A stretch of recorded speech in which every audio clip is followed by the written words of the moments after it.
All right, guys, welcome back to the channel. Welcome back to the stream. Welcome. If you are new here, thank you guys so much for joining me today and for waiting patiently, as always, for the intro to finish up there. I hope everybody is doing well on this Wednesday. Illegal Monkey says, let's ride the lightning, baby. Let's ride the lightning. Yeah, dude. What hat am I wearing? Just wearing my Soundgarden hat. Got my Metallica shirt, my Soundgarden hat. We're good to go.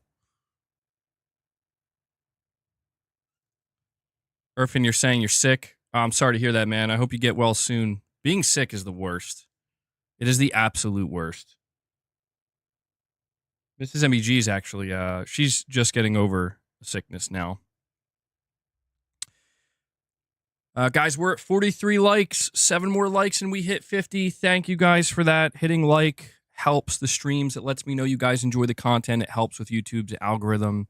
Today, we're talking once again about PlayStation State of Play right around the corner. We now have a date, apparently. People were asking me all yesterday, what day is it happening? And we were taking guesses. We were speculating, but apparently the actual date has leaked out. And on top of that, we have some big PlayStation 5 games potentially being teased that might show up at this State of Play. And the timing does seem about right.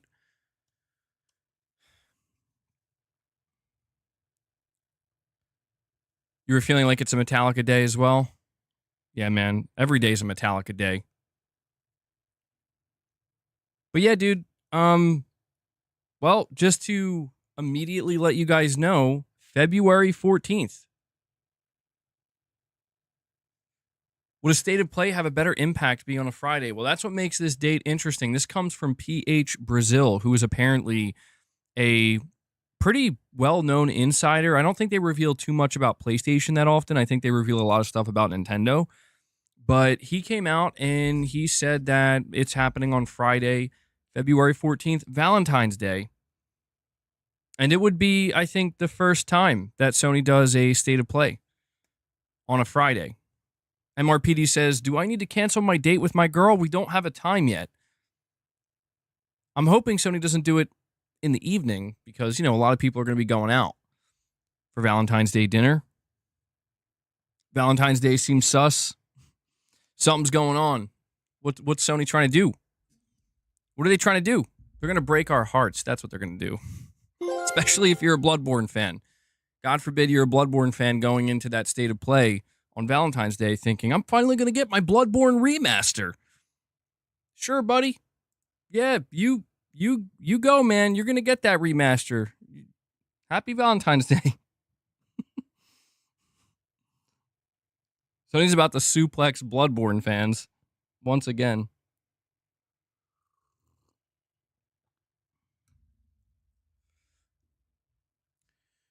Sony suplex. Yeah, dude. Well, apparently Kojima, good old Hideo Kojima, he is once again teasing on Twitter that he's not even teasing. He's just straight up saying he's currently editing a new trailer for a game that he's developing. Now, I think the timing of this is very interesting, right? We hear that there's going to be a State of Play. We know that Death Stranding 2 is releasing in 2025. And now we have Kojima about a week and a half away from this State of Play, letting us know he is, what does he call it, air editing or something? It's just like, I guess, a style of editing. Kojima usually tweets when he's just starting to edit. Since the State of Play is rumored to be next week, it's unlikely the trailer will arrive that soon. What am I thinking? I think that's plenty of time, dude. Honestly. I do. I think that's plenty of time. I mean, he has the rest of this week to work on it.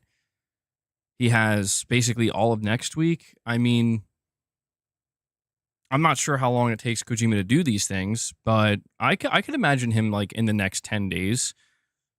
Not 10 days, but like, 6-7 days or so, getting a trailer out there, or finished, I should say. But yeah, you could be right, man. Maybe it's for a later date. Currently being true to the MBG name and at the gym with the stream. Well, good to hear, Whiskey Gaming. Appreciate that, man. That's commitment. Since Xbox games are coming to PlayStation, could we get an announcement for OD for PS5? I mean, it sounds plausible, but I'm going to say probably not. The reason being because Death Stranding is being published by Sony. You know, it's Sony's very, very heavily involved with Death Stranding too. So I would imagine there might be some conflict there. Just kind of let Xbox, Xbox is going to have their own shows. They're going to have showcases. Kind of let them do their thing with that. I don't think.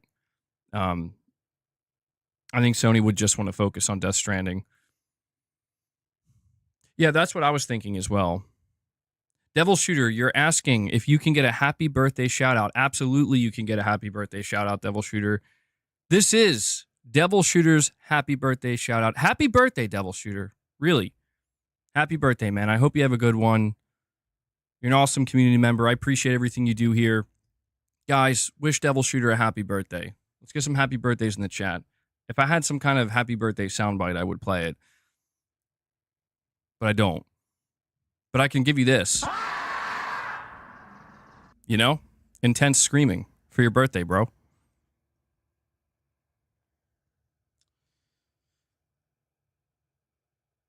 Last time he edited a trailer, the trailer came a few months later.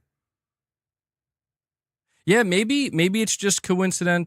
I think I'm saying that right, timing. Where it's just like, yeah, man, there happens to be a state of play that's being heavily rumored right now. At the exact time, Kojima's like, well, time to start editing that trailer that I'm not going to be showing for the next 3 or 4 months.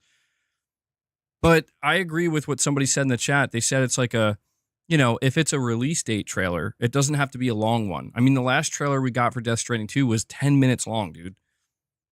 I think it's okay if Kojima wants to put out maybe a shorter 2 to 3 minute trailer, showing off a little bit more gameplay mixed in with some cinematics, and then at the end, kind of give us the date. That would be cool. But apparently Death Stranding 2 is not the only game that's going to show up. We have Josh McGill, a member for 25 months, using his milestone chat to wish Devil Shooter a happy birthday. Love to see it, man. Thank you as well, Josh, for being a longtime member. Maybe Summer Game Fest. Yeah, that's true. Jeff Keighley did just announce that. I feel like that would be kind of crazy, though, man. Teasing a trailer he's editing now that's not going to show up till June. I feel like that'd be kind of crazy. Yeah, Marathon. Marathon is apparently going to show up. Well, it's just rumored, The state of play hasn't even been announced. But there is a thread here where it says Marathon-themed cosmetics found in Destiny 2's game files after the latest update. People are now beginning to speculate that it's going to be, it's basically going to be like a pre-order bonus that you can get. Like in Destiny 2, if you pre-order Marathon, you're going to be able to get some Marathon-themed cosmetics. Again, the timing of this lines up perfectly. We're talking about a live service, multiplayer game, a extraction shooter that's been in development for many years at Bungie. The timing of it showing up at a state of play. And I got to ask you guys, how are you feeling about Marathon? Is there any hype for Marathon? I'm interested in it. I'm interested to see it. I mean, Bungie, I don't know. It's been many, many, many years since I've played Destiny. And, I'm just kind of looking at this as, it's the first new thing from Bungie. I mean, technically it's not new. It's an established IP, but it's like the newest thing from them in a long time. And I'm like, well, it could be great. I'm not sure. Not sure. I see Matt Fu in the chat, a member for 28 months. Thank you for the long-time membership support, Matt. He says, and he's also using it to wish Devil Shooter a happy birthday, saying, happy birthday, Devil Shooter, and thanks for your work on the timestamps. There you go, man. Really appreciate that, guys. I'm sure Devil Shooter appreciates that as well.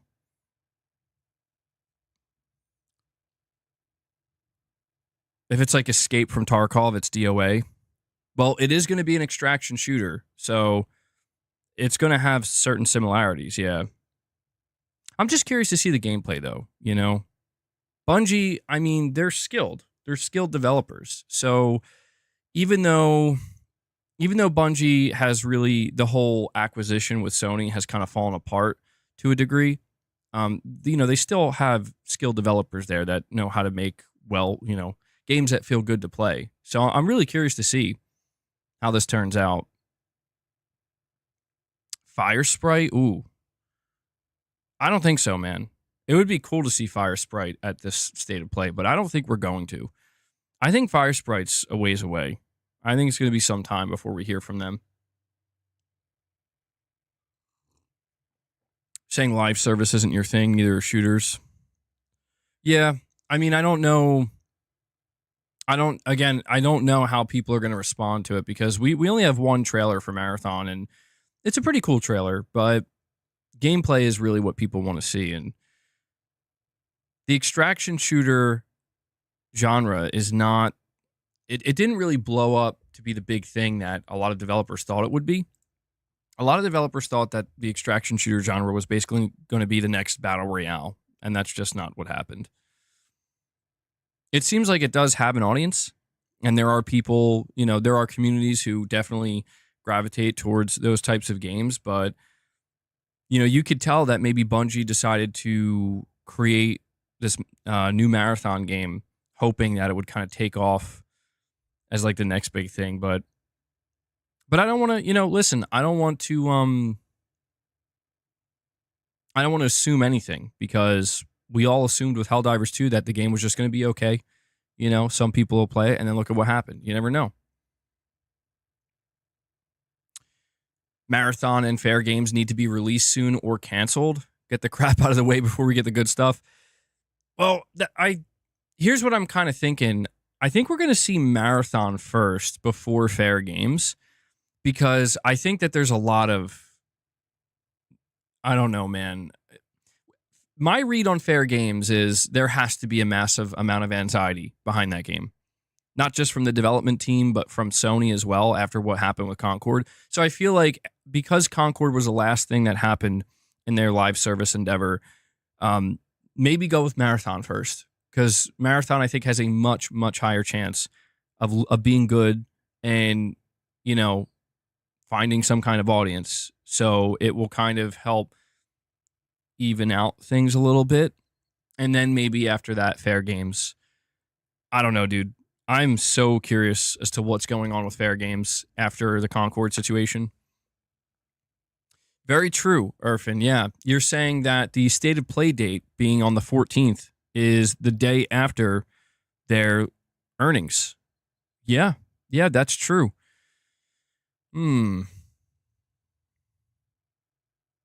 People were saying that hero shooters are completely dead, yet look at Marvel Rivals. Marathon just needs to be a quality game and it should do okay. Yeah, that's a great point, Ahoy Tyler. I mean, people, it's easy to call things, right? When you see a certain trend, but there definitely are outliers. There are anomalies, that kind of come out. And it's like, actually, no. Maybe that's what Marathon could be. I don't know. And what's interesting about Marathon, too, is that's going to be a completely multi-platform game. That's going to be releasing on everything. So it has, I guess, automatically from the start, a potentially higher chance of gaining a bigger audience. I mean, let's face it, it's Bungie. Bungie comes from Microsoft, dude. They come from Xbox. So I feel like Marathon actually has a pretty decent chance of finding some kind of solid player base on Xbox, as well as PlayStation and PC.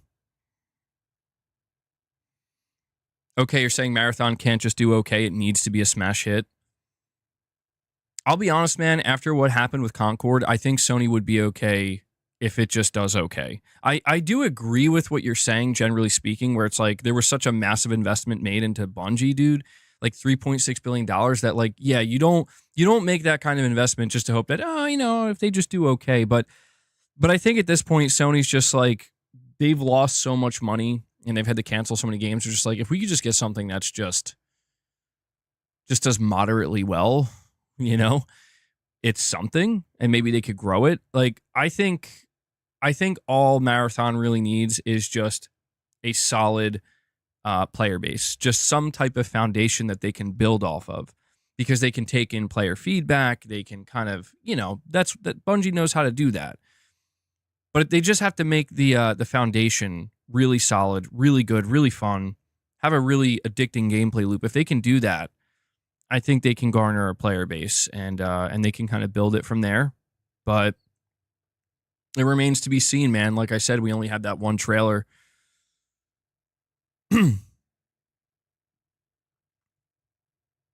As long as it's near Helldivers' level of success, that's all that matters right now.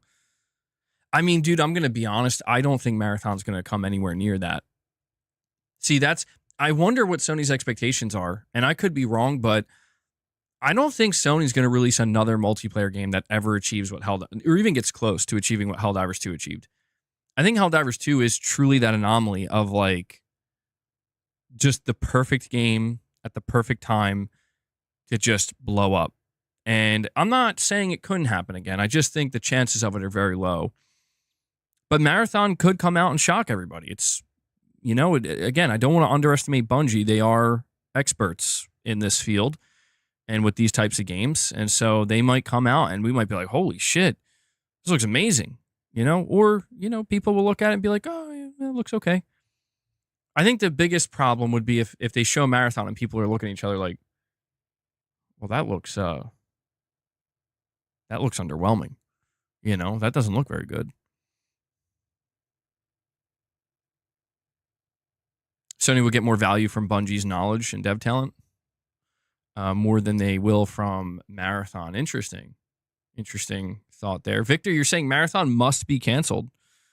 Bungie recommended canceling The Last of Us Online. Well, they didn't. I don't think they recommended canceling it. Bungie just evaluated it and basically gave Naughty Dog. You know what I think Bungie did? I mean, maybe you're right about that to an extent. Bungie, I think, scared Naughty Dog away from live service. I think Naughty Dog really thought, like, we can do this. And I think Bungie was like, bro, we've been doing this for the past 10 years. Believe us when we tell you this is all you're going to be doing. And I think that was like, you serious? That's it? Like, this is all we're going to do? Like, yeah, that's how it works. And I think that scared Naughty Dog. And they're like, we don't want to do this. Which is crazy. Like, if that's actually what happened behind the scenes, that's kind of nuts. Pragmatic Cat, you're saying the screenshots they showed on the Marathon YouTube channel seem like the game will live up to the trailer. That trailer was pretty cool. Boss, can you relax? Yeah, Faction's getting canceled. I don't know if I'll ever get over that. I mean, I guess I will, but it's still just sad. I would have loved to see how that turned out. It just sounded so cool, man. Like, they created a whole new area, San Francisco, and it seemed like you were going to be able to play cooperatively and go on missions, and there's probably going to be some PvP elements, and it's going to be kind of open world-ish. It seemed like it was going to be awesome, just based off of how it sounded. But, it's neither here nor there at this point. Yeah, that's my hope, too, that they kind of recycle it into The Last of Us 3 and maybe make some kind of separate multiplayer. Or maybe, I don't know, maybe one day they'll figure out something to do with it. It's just so much work, because the craziest part about it is, like, the game was almost finished. That, to me, is the craziest part about it getting canceled, is it was almost done. And everything we heard from people who got to play it, they were like, it was really good. And I'm like, dude, that is painful. That is painful to hear, because it's like, I played some Last of Us Factions 1, and the potential there was like, wow, dude, you made a really, really good multiplayer here. It's very addicting. And them just kind of saying, like, we're gonna go all in. But I understand at the same time, though, like, you want to make single player games, you kind of can't do that if you're trying to support a live service game for the next 7 to 10 years. It's going to be very, very difficult to pull that off. But Morgan, you're saying, just jumping in, when's the date supposed to be? February 14th is the leaked date, supposedly. So take it with a pinch of salt, obviously. But yeah, February 14th, next Friday.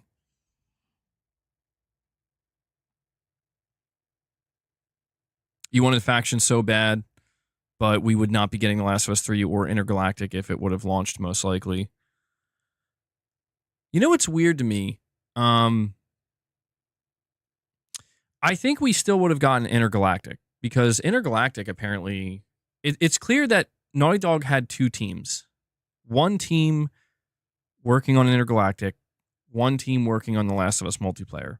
And I think the way it was supposed to work is The Last of Us multiplayer was supposed to be ready to launch by like last year or this year, and then Intergalactic would kind of close out the gen for Naughty Dog in like 2026 or 2027. And I think maybe where things got really messed up is Naughty Dog maybe kind of realized that, wait, yeah, how are we going to work on The Last of Us 3 while maintaining The Last of Us Online, while also maybe, I mean, we're talking about after Intergalactic releases, assuming it does well, a sequel to that. I mean, don't you think it's kind of crazy? Because I think this is kind of crazy. Like, Naughty Dog is already calling Intergalactic a franchise. I think that's kind of crazy, where they're just like, yep, our new franchise. Like, bro, maybe we should see how it does first. I mean, hey, I appreciate the confidence, but they're all in with it, man. I want to see Naughty Dog do something with multiplayer. The reason I say that is because they have too much talent. Like, they've proven it.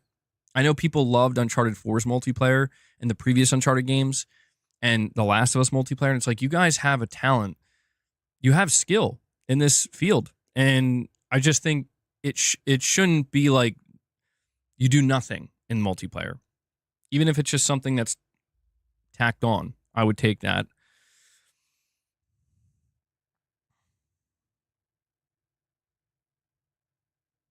They've already wasted too much money on multiplayer. Yeah. I mean, yeah. I at this point, I'm just going to assume that we're getting very few. I mean, look, as much as I want to say I'm going to assume this or assume that, the truth is, like, I don't really know. I don't have a good read, is what I mean to say. It's a more accurate way to describe it. I don't have a solid read on what Sony's going to do with multiplayer going forward. I say that because, like, I mean, we see all these games getting canceled, and it's easy to just be like, oh, yeah, they're done. But at the same time, it's like, well, they didn't cancel Marathon. They didn't cancel Fair Games. They didn't cancel the Horizon multiplayer. So it's like they're not giving up completely. Like, they're still going to see certain things through. And after you see what happened with Helldivers 2, you kind of realize that, yeah, they're probably not going to completely go away from this because they've gotten a taste of the success. They've gotten a taste of failure, a big taste of failure, but they've gotten a big taste of success too. So I think maybe if I had to give my best guess and my best read, I think they're just going to play it more conservative and chilled and relaxed going into the multiplayer stuff, where it's like, every couple of years, they'll maybe spool up one or two new multiplayer games and just see what happens. And if they don't work, they don't work. If they work, great. But they're not going to, like, make some kind of big, massive push at one time. I don't think they're ever going to do that again because they just did it and it was a disaster. You know? I think it's kind of like, look, try to scope out some studios and some games that seem like they would work in this space. And just let them be, let them do their thing and bring it to market, see what happens. And maybe you'll get another Helldivers 2. Maybe you won't. But I don't think they're going to be able to just completely, like the idea of just saying we're not doing any multiplayer at all. I think the reason why Sony can't do that is because the shareholders would be annoyed. Like, what do you mean none? Like we want microtransactions that people are paying $20 for. We want $20 skins too. And that's something that's not going away anytime soon, if ever.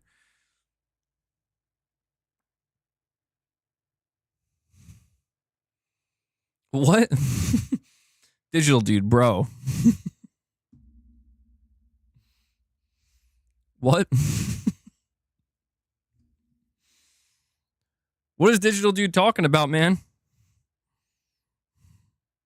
Are you with us? We're talking about multiplayer live service.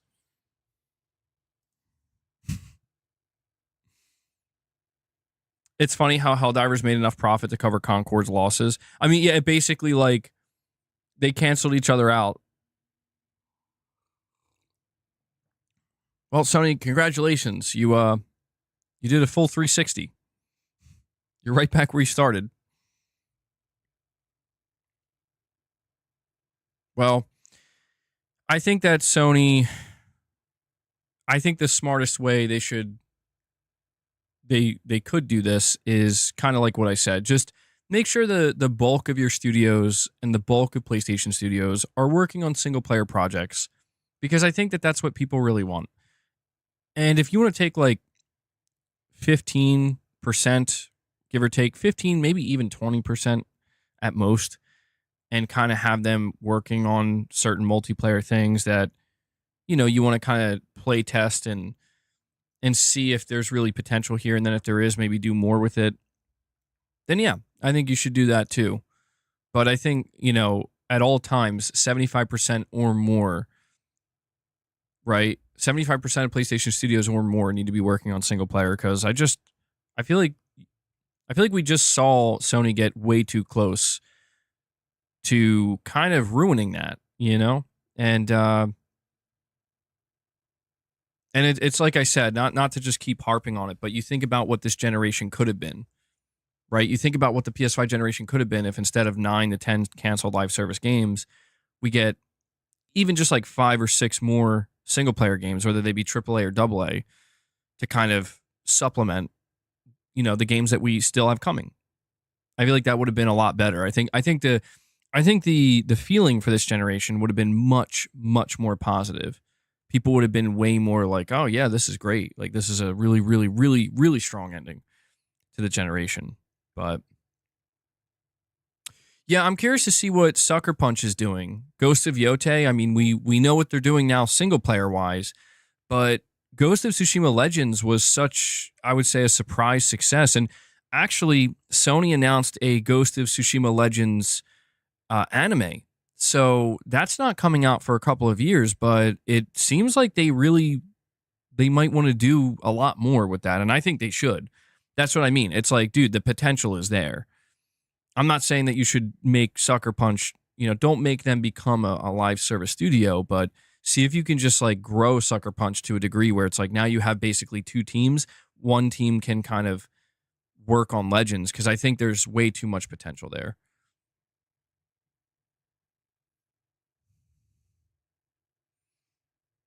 I'm not reading that, digital dude.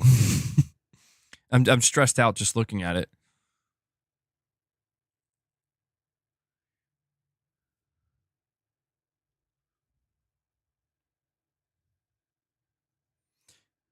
That's interesting. Will, you're saying you don't want Days Gone. Speaking of Days Gone, dude, I'm curious to see what happens there. I mean, there's apparently a Days Gone remaster in the works. There's a Days Gone movie, but there's no sequel. Very strange. Very strange. Irate Volcano, a member for 5 months. Thank you for that.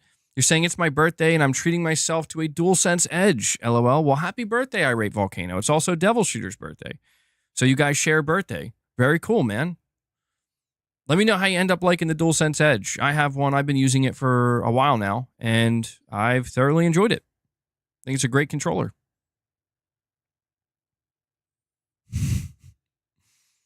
Elvin says he'll be edging with you. Nice. When do I think we can expect the Metal Gear Solid Delta release date? Dude, I am holding out immense hope that it shows up at this upcoming State of Play. I mean, there's no evidence of that. The only evidence I have basically is the fact that the game is slated for this year and we haven't heard anything, and it feels like the time is right. Feels like the time is right. So I'm holding out a lot of hope that the release date for Metal Gear Solid Delta will be revealed at this State of Play. Metal Gear Solid alongside Death Stranding 2? I don't know. It does seem a little bit, well, don't forget, January 2024, Silent Hill 2 remake trailer and Death Stranding 2 trailer. So it's a little bit different. It's not Metal Gear, but we've seen Konami and Kojima Productions in the same show. You had a dream about the Venom game last night? How was it? I wonder if that game is real or not. I really wonder if that game ended up getting canceled. Because we haven't really heard anything. And I'm just trying to like keep my expectations in check. And I'm prepared to find out for sure that like that game just doesn't exist. That basically they just had to kind of move on to Spider-Man 3 and finish up Wolverine. What if the Venom game gets announced and released like Astrobot? Ooh. See, you're getting my hopes up, Digital, dude. That would be amazing. That would be awesome. Dude, if Sony came out and they were like, here you go, here's a trailer for Venom, Lethal Protector or whatever. And then they put a release date of like May or June or something. I'd be like, oh, hell yeah. Hell yeah. I'd be super stoked for that. Kane Z7, you're saying, can't wait for Abandoned at the next State of Play. We're not going there, Kane. Don't do this to me, Kane.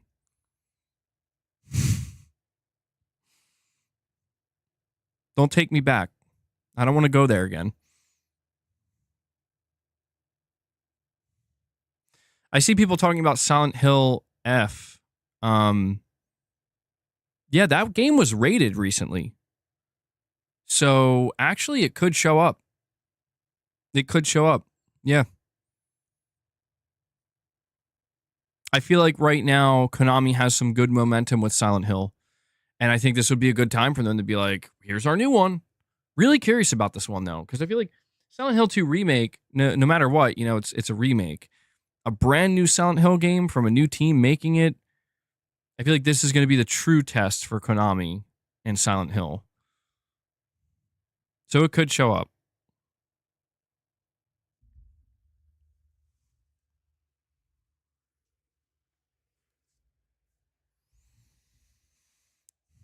Venom could still happen even after Wolverine's launch. Yeah, it could. Maybe it's just something that's going to take a lot longer than they thought. Whiskey Gaming, you're saying Venom should be a AA game like Miles Morales. I agree with that. Yeah. I think we need more Miles Morales-sized games. You know what's interesting, too, is, dude, Miles Morales did incredibly well for Sony. Like, it did really, really, really well. And I mean, like, sales-wise, money-wise, profit-wise, I'm just like, we should... See, this is why when Mark Cerny, he was asked, this was sometime last year in an interview, he was like, you know, why are the game he wasn't asked why the game budgets were so high, but he's like, what's up with developers, you know, making games bigger and bigger and bigger? Like, why is it that they just seemingly want to make the biggest possible games? And he said, because that's what they want to do. And I think that's interesting because, like, you know, we always think to ourselves, like, why isn't Sony doing this or why isn't Sony doing that? And I think the reality is Sony probably gives their studios a ton of autonomy where they're just like, what do you guys want to do? And I think that most of the time, for better or for worse, it seems like they let them kind of do what they want. And it seems like, yeah, that seems to be what a lot of their teams want to do is they just want to make the biggest, best possible game they can. And it's going to be in a very expensive endeavor and a very time-consuming endeavor. So the reason why we might not be getting many Miles Morales-esque sized games is simply because the studios aren't really interested in making those. But I don't know, maybe the time has come where it's like maybe they should get a little bit more interested in making those. Maybe this would be a smart move right now. You can make small games that push the tech. Miles Morales was smaller than Spider-Man 1, but had more advancements. Yep, very true. Very true, Garrett. 10 to 20-hour games are good. I wholeheartedly agree. Yeah, I like longer games too. I like those big games that, you know, it's like, it's not just the meat and potatoes, it's a lot of meat and a lot of potatoes. You know, you're going to be playing it for quite some time. I enjoy those games. But at the same time, like, I really do enjoy those games that find that sweet spot. Anywhere between 15 and 25 hours. You know, I know that there's always like, is it worth paying $60 or $70 for a game that I think so, yeah. I think so, as long as it's a quality game and it, you know, there's not a lot of yeah, I'm not expecting perfection. I can accept some flaws. I don't expect it to be perfect, but yeah, I think games that are around that size can be really, really great. And especially when you're talking about playing these bigger AAA games, kind of having these in-between titles. I mean, there's always indie games. You can always pick up indie games. and those are great to play in between. Maybe Sony just should make some small games too. Just, I mean, not even AA games, but something closer to what we would consider indie, right? We're going to find out though, man. Who put that there? Dude, I got to make that a soundbite. Who put that there? Who put that there?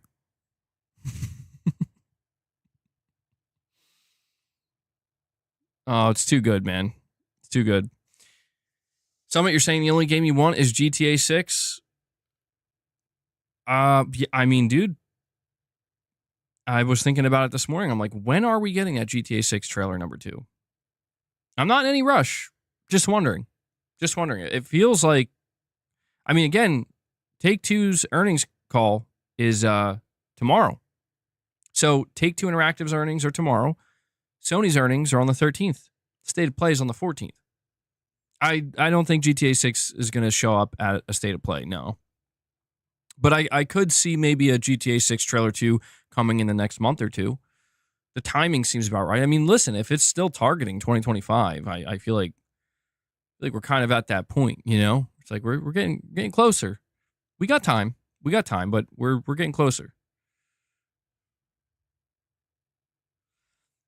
Saying, bro, GTA 6 is going to be absolutely mind-blowing. Can't wait. Hell yeah, dude. That's what I'm saying. I'm stoked for GTA 6. I'm beyond stoked. Like, I try not to think about it too much just because it's like, once the floodgates for that game open, it's going to take over everything. And I'm ready for it. I'm ready for it, but I'm also just trying to be patient, and I'm trying to be patient because I'm fully ready for the game to get delayed.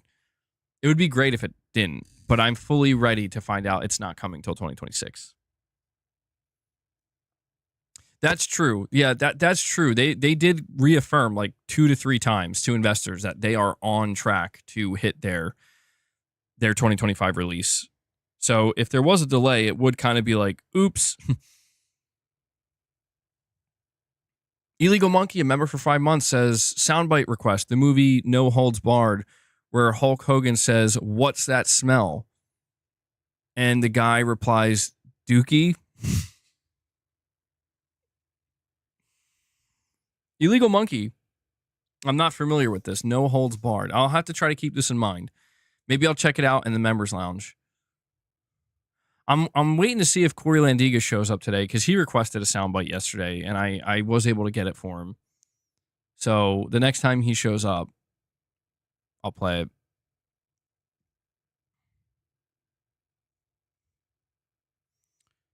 Yeah, I don't think I've ever seen a movie with Hulk Hogan in it. You're saying, I just want to hit y'all with a piece of wisdom. The Switch 2 is our savior. Didn't Nintendo, I think they announced today, the specific time that they're going to be April 2nd, 9 a.m. At least for me, it'll be 9 a.m. That's when they're hosting their Switch 2 Direct. Will the Switch 2 be the savior? Switch 2 is going to be really interesting, man. It's going to be very, very interesting. I'm telling you, I'm mostly interested in finding out what third-party developers show up for the Switch 2. I want to see just how much third-party support the Switch 2 gets, because I think that that's going to be a huge differentiating factor between the Switch 1 and the Switch 2. I think a lot of people are already going to upgrade to the Switch 2. I think it's already on track to do well, but I think when people see, and we have to see how those third-party games run and look and perform, of course, but I think once people see that, wow, the Switch 2 is getting massive amounts of third-party support, you know, like new games and everything, I think that might change how people view the Switch in general. Yeah, it'll have DLSS support, so I know that there are people expecting these games to just look like garbage or run like trash, but I'm like, I don't know, man. I'm not going to underestimate it. I'm gonna be prepared to see something like Red Dead Redemption 2 come in the Switch 2, and it looks amazing and it runs well. I think that's going to be kind of a big deal. I know Red Dead Redemption 2 is a last-gen game, but I mean, come on. It still holds up. Absolutely, it still holds up. Oh, yeah, true. That's true. I've seen Rocky 3. So, yes, I guess I have seen a movie with Hulk Hogan in it. Kind of forgot he was in that, though. Yeah. You're saying look at Mortal Kombat 1 on the Switch. That'll be the Switch 2 in 2 years. I'm not so sure, man. I'm not so sure. I mean, you could be right. Let's see. I'm just saying I'm not calling it. I'm not underestimating it. I'm expecting the Switch 2 to come out swinging, man.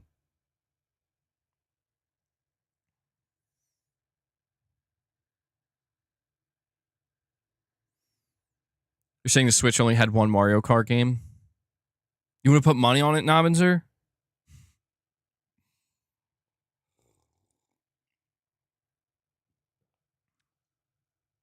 Elvin says he doesn't understand how it's the second most sold console of all time. Well, they did announce yesterday. They announced yesterday that the Nintendo Switch has officially passed 150 million units sold. So, dude, Sony is sweating. You know Sony's sweating. Sony's like, oh, man, we're going to have to do it. We're actually going to have to re-release the PS2 for a limited time. You think Sony doesn't care? Probably. I mean, I think there's some level of care of like, man, we really want to hold on. It would be nice to hold on to that number one spot. But at the same time, it's like, yeah, it's been there for a long time. You've seen people that bought like 10 Switches. That's nuts, dude. I believe it, though. That is crazy. They should just re-release the PS2. That's what I'm saying, man. Just re-release the PS2, limited time, 6-month run or something. Sell maybe like a few more million. And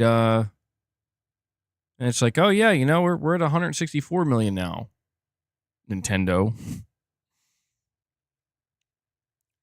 But I don't know. Once Nintendo drops the price of the Switch, I'm telling you, man, once they do that, I think it's going to catch the PS2 pretty quickly.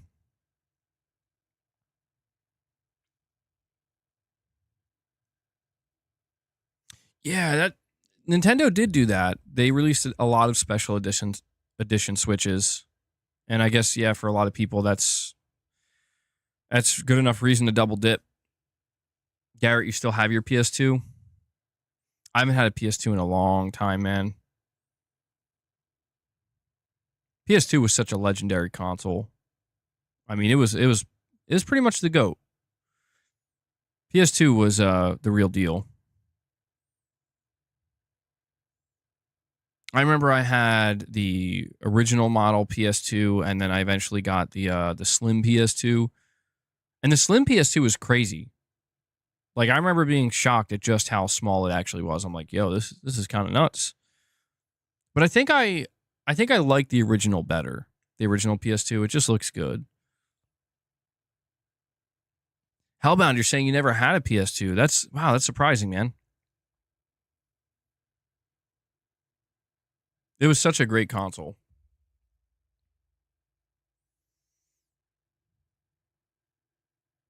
You think Bender of Strings, you're saying you believe it should be counted as a separate category because it's strictly a handheld. You can't dock it, therefore it ain't a console. Are you referring to the Switch Lite? Oh, okay. Yeah, I see where you're coming from there. That is true. If you buy a Switch Lite, you can't use it as a traditional home console. Hellbound, you're saying you're more of a Nintendo guy during that time. Interesting.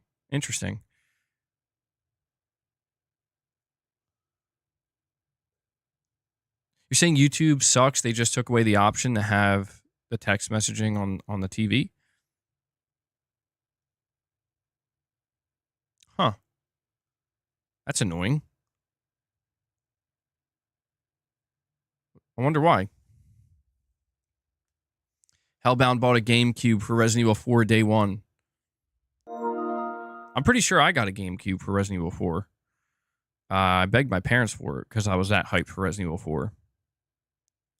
KZ70, you're saying, what about the supposed new Steam console? Yeah, we talked a little bit about this yesterday. It remains to be seen if this is there's any truth to this or not, but a Steam console would be fascinating. I don't know if it would take off per se or be like serious competition. It's really hard to determine because we don't really know anything. But the idea of them putting out like a premium home console that can be used in a similar way that the PlayStation or Xbox can, where you just hook it up and you have the Steam store at your, on your TV, use a controller. I'm assuming there would be a new version of their controller. But yeah, man, I do think that if Steam released their own console, it could find an audience just like the Steam Deck did. I don't know how many PC players who use Steam would be like, yeah, I want to get that Steam console now. Maybe they would, but and I'm sure a certain percentage would, but I don't know that it would really be like a big thing, especially because it would probably be powerful and pretty expensive. You think I'm underestimating Steam? Well, look, man, it would be amazing if Steam came out with a console and it just took off. If Steam came out with a console, because knowing how well they handle their storefront and, they kind of have, on the PC side of things, they have it on lock. If they basically were like, we're just going to take that, put it in a more convenient package with a powerful home console and hopefully a great controller, knowing them, they'll probably let you use other controllers. Yeah, I would love to see that, dude. More competition in the console space. Definitely not opposed to it, but I guess I would really have to see how they would roll it out. I mean, what are they going to come out and be like, here's the Steam console and Half-Life 3 as an exclusive? You do that. Okay. All right. I think we might be on to something. Kane Z7, you're saying, with Microsoft out of the game, we need a new nemesis. Steam console will be the final boss. That would be fun, dude. That would be really, really fun. I would love to see Valve come out with a Steam console that wins me over, and it's just like, come on over, MBG. We got you. Meanwhile, Sony's like, how dare you? That'd be awesome. Tell me to check Reddit leaks. Let me go check.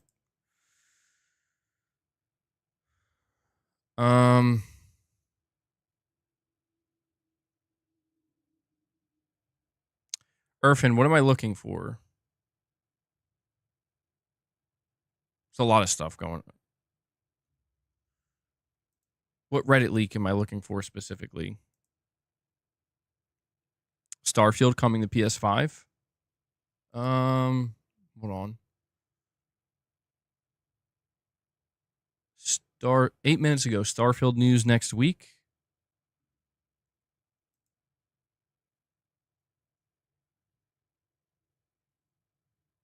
Who is this? Odafield says you will get Starfield news next week, but not the one you expect. People are asking PS5 port. Well, I'm confused though. Isn't that what people would be expecting though? In regards to Starfield news?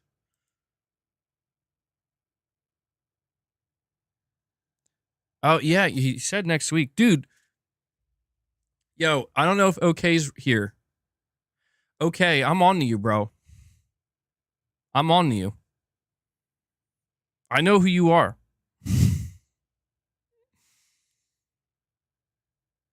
If that's what happens, if Starfield shows up at a state of play, I'm going to be paying.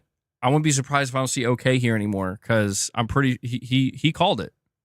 He said that the other day. He's like, wouldn't it be interesting if Todd Howard showed up with a video announcing Starfield for PS5? Straight up got a Microsoft insider here, bro. I'm on to you.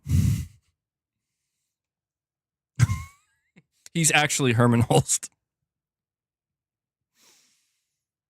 I know who I am. I'm the dude playing the dude disguised as another dude. Legendary. I mean, that would be a very, maybe unsurprising, but still interesting turn of events where it's like Starfield maybe announced. Yeah, I'm sure there are PS5 players who would be excited for that. I wouldn't be excited for that. I mean, it's like, whoa, it's happening. Check it out. Oh, but at the end of the day, I'm not going to play Starfield. I'm not interested in it. But more power to anybody who is you know, who was hoping it would come to PlayStation. At a state of play, it would be crazy. I mean, dude, like, that's the thing. It's hard for me to, like, maybe just for fun, I'll make a big deal out of it, just for fun. But, like, truthfully, it's like, yeah, I don't know, man. At this point, it's weird. It's weird because, like, it doesn't feel like a big deal.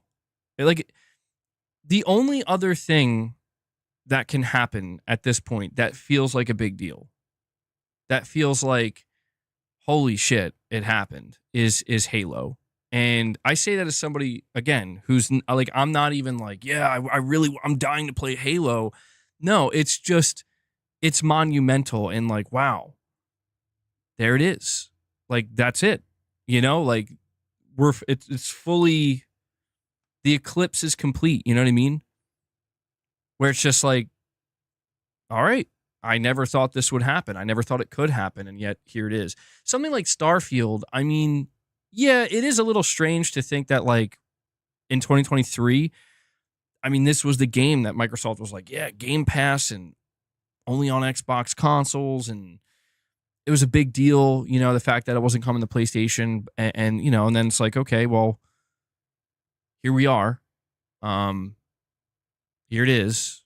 Yeah, I mean, it'd be cool. I think what's going on is, like, the more I think about it and the more I kind of look around and I just see the way in which it's being handled, I'm like, this is actually pretty cool. Herman's in the chat. It is pretty cool though, man. Like,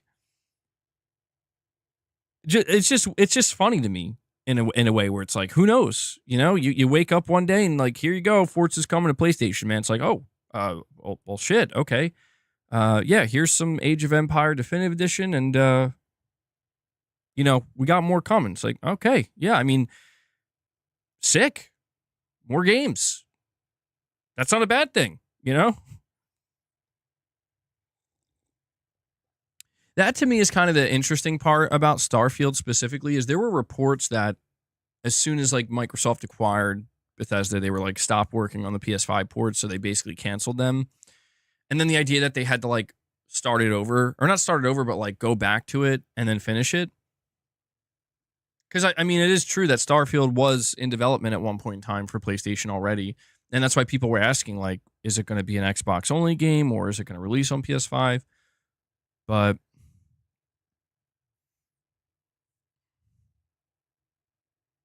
yeah, that'll be interesting if that happens, man.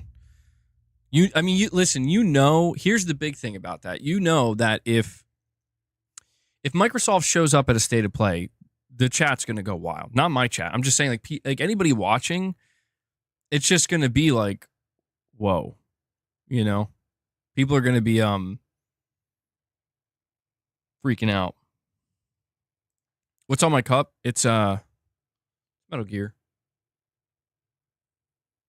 This is MBG got me this cup. It's my favorite mode.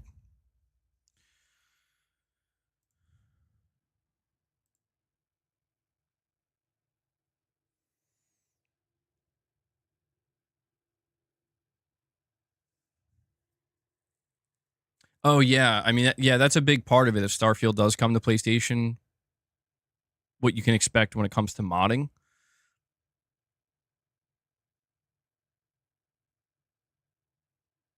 You like that cup? Yeah, it's an awesome mug.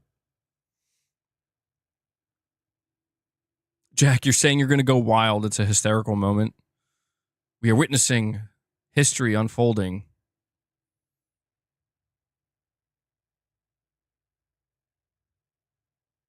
Nick, you're saying Sony's losing my trust, man.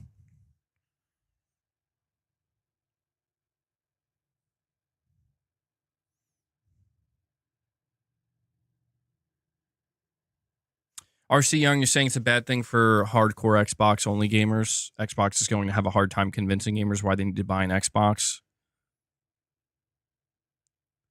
Well,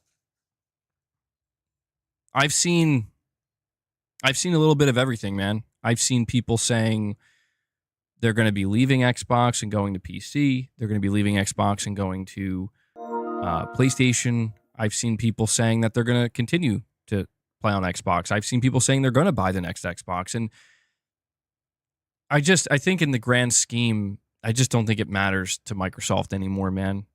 You know, we've been talking about this for a long time, and I just think that Microsoft is they're pursuing different goals at the end of the day.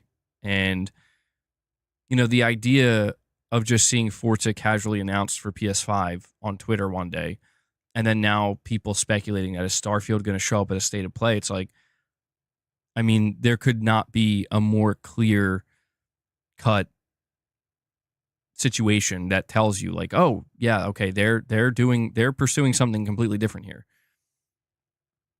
Gradually, then suddenly.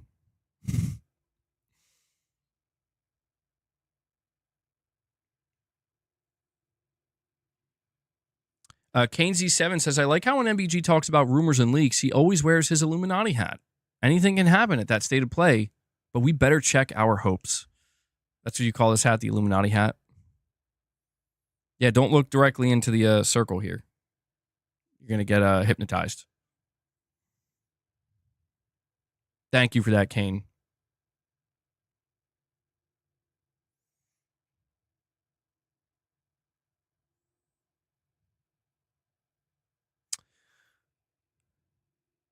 RC Young, you're saying I left Xbox because they don't care about console or its core gamers. You notice when Phil Spencer talks, he never talks about the Series X or S or the platform, etc. I mean, yeah, I think at this point, there are definitely those players where they're like, yeah, man, I'm out. It just seems like there's not really much reason to stay here anymore. And I think Microsoft's view of those players is simply, well, we hope you still buy our games or play our games or subscribe to Gamepass or whatever. You know, basically, I think Microsoft just wants you to continue to engage with their games or their products at all. And I think if you do that, they're happy. At this point in time, that's my read on Microsoft. Like when they say this is an Xbox, that's an Xbox. I think really what they're just saying is like, we just want you to engage with our stuff. It doesn't matter where, how much or how little. We just want you to engage with it. I think there's a good chance. I don't want to get my hopes up, Mini Tom. I think we could see Resident Evil 9 at the state of play. The timing feels kind of right. It does. It feels kind of right, but maybe it's too soon. Maybe it's too soon. I don't want to get my hopes too high. I'm the one thing I do feel is that, you know, I do think this is going to be a good state of play. I'm not going to let my expectations go sky high, but I do think it'll be a good one. It's been a while since they've done one. There's a lot going on in gaming from third party, and you know, there's PlayStation Studio stuff they have to talk about. So I'm feeling good. I'm feeling good.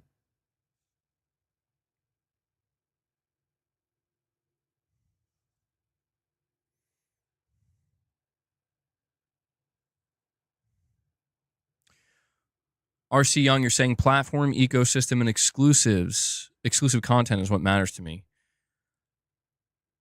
My question, RC Young, for you, and it's a question for, you know, for anybody who feels that way, because I think there are people who clearly feel that way. What happens? Where do you go? Like, what do you do if the day comes where Nintendo's the only one that is doing that anymore?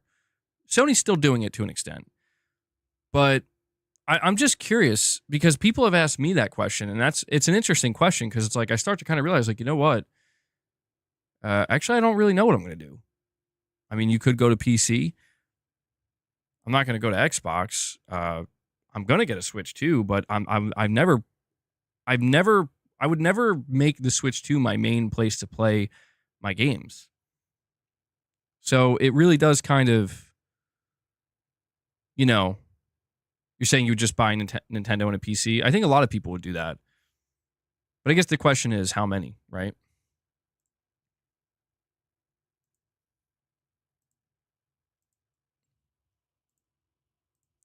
Yeah, I don't know. The further we get with all of this, the more I'm just embracing the notion of just play where you want, you know?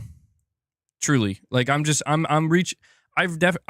reached that point, and I've definitely been getting to that point. But now I've reached that point where it's just like, you know what? Just play where you want. I mean, what's it matter? What's it matter to me? To anybody? Just play where you want.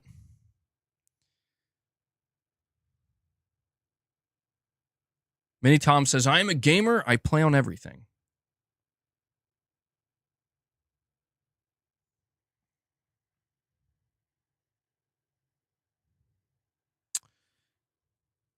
State of Decay 3 would be dope if it came to PS5. Yo, hell yeah.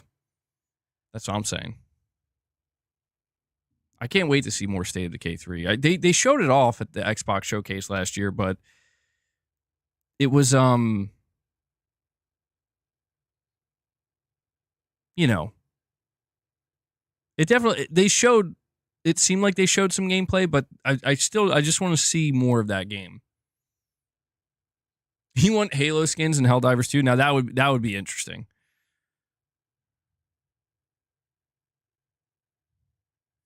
Chris, you're saying safe to say that's going to PlayStation? I would assume. I mean, at this point, I would assume, yeah. Do I think that they're going to show more VR games? I mean, I don't think Sony has abandoned PSVR 2. I think that they're just not being as bullish with it. So I could see them still showing a couple of VR games, you know, still showing that support. They've done a pretty good job, I would say, at most of their shows, having some VR showtime.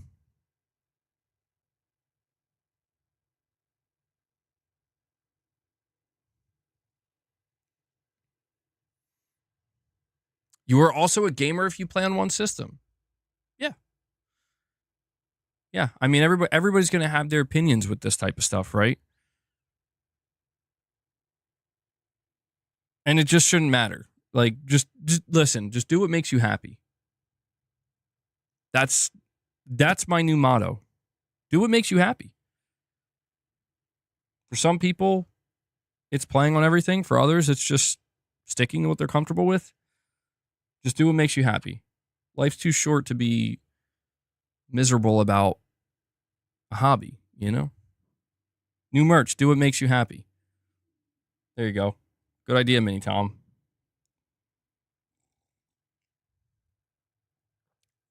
Garrett says the only gamer that's not a gamer is a mobile gamer. Hey, mobile gamers are gamers too, Garrett.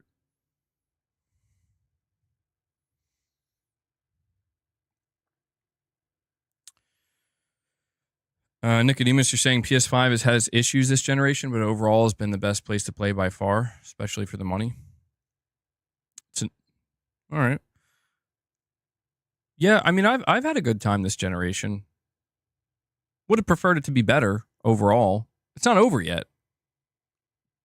but generally speaking, I mean, dude, when I go down my list of games that I played this gen, you know, and I see the games I spent the most time on, and there's been a lot of good stuff, but definitely at that point in the generation where it's like, all right, man, we got like 3 more years left, I think, give or take. I hope it can live up, because the second half of like almost all other console generations has been very good, and that's why I'm going into this state of play with some high hopes.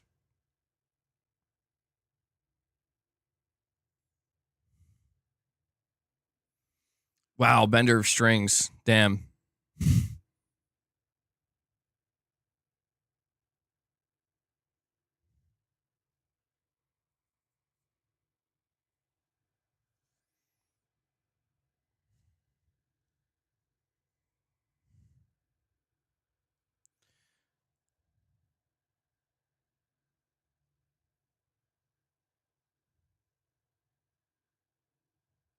Phil Bosch, are you talking? I don't know. Are you talking to me?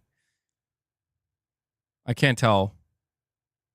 Sometimes when I read the chat, I can't tell if stuff's directed at me or somebody else in the chat. Little Devil Inside, dude, I don't... Oh, okay. Yeah, that's why I ask now, because, like, I made that mistake one too many times where I respond to somebody, it's like, bro, MBG, I wasn't even talking to you, man. It's like, oh, my bad. Little Devil Inside, I think that game's... I don't know if I want to use the term vaporware, but it could be, man. We haven't seen that game in a long time. I mean, the developer gave like some kind of update, and it seemed like it was nowhere near being done, but they just haven't. I don't know. Yeah, I'm gonna say probably. I would say probably don't expect that game.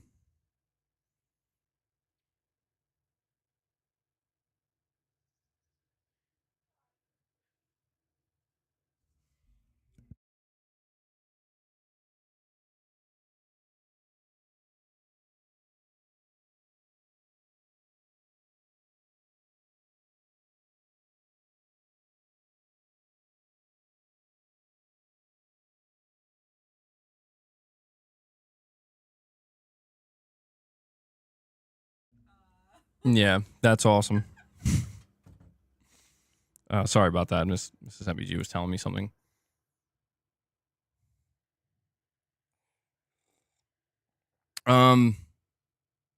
Titus, you were saying you took Little Devil Inside off your wish list. Yeah, I mean, that's how you know.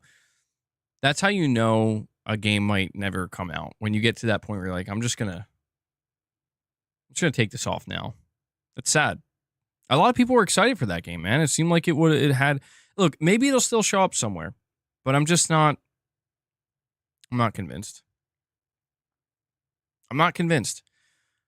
Poopy Snoopy, you're saying, did you see Halo Studios hire the person who did marketing for Concord? They did work for Call of Duty for 8 years before that, though. I've seen people talking about that. Yo, what's up, Corey?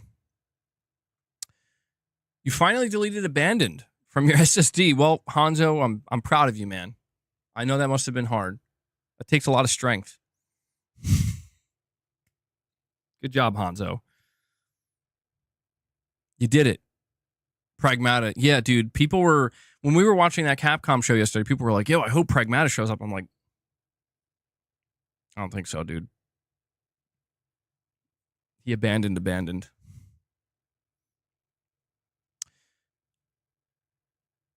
Should have kept it. Might be worth money someday.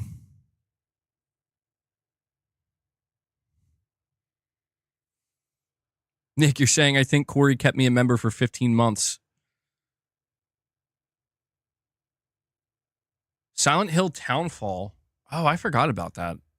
That's the one that didn't come out yet, right? Yeah, I remember Konami they did that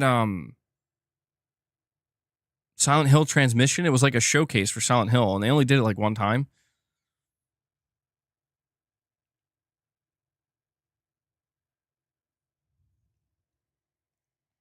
Yeah, Project F or Silent Hill F. Okay, so Townfall. What was that other one that came out?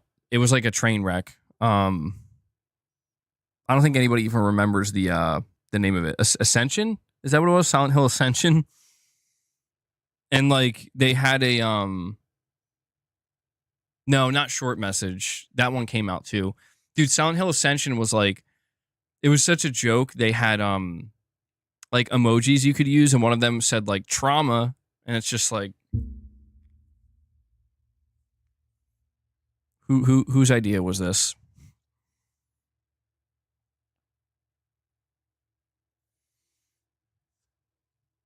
They have a Silent Hill movie, apparently, based on Silent Hill 2 that's coming out. Abandoned truly fits the definition of vaporware. Nick, you should consider getting Silent Hill 2, man. It's really good. It's really, really good. I got the platinum for it last month. Really great game, dude. Amazing. You watched the 2006 Silent Hill movie yesterday? MRPD, you're saying it's garbage? They kept the same music, though. I think there were like 2 Silent Hill movies. The first one, I think people were like, it was okay. But I think the second one, it was like, oof. Oof. Corey, you're saying CVS 1-2 Pro included in that Capcom Fighting Bundle 2 may not have been CVS 3, but I was hyped. Man's hating on Sean Bean.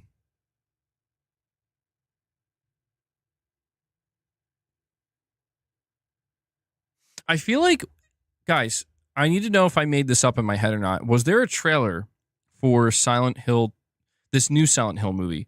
Was there a trailer for it? I feel like I remember coming across a trailer for this new Silent Hill movie, and it was so bad, people were like, what am I even looking at? No, I did imagine that. All right. That's weird. I wonder what I was looking at then. Maybe it was like a fan made thing.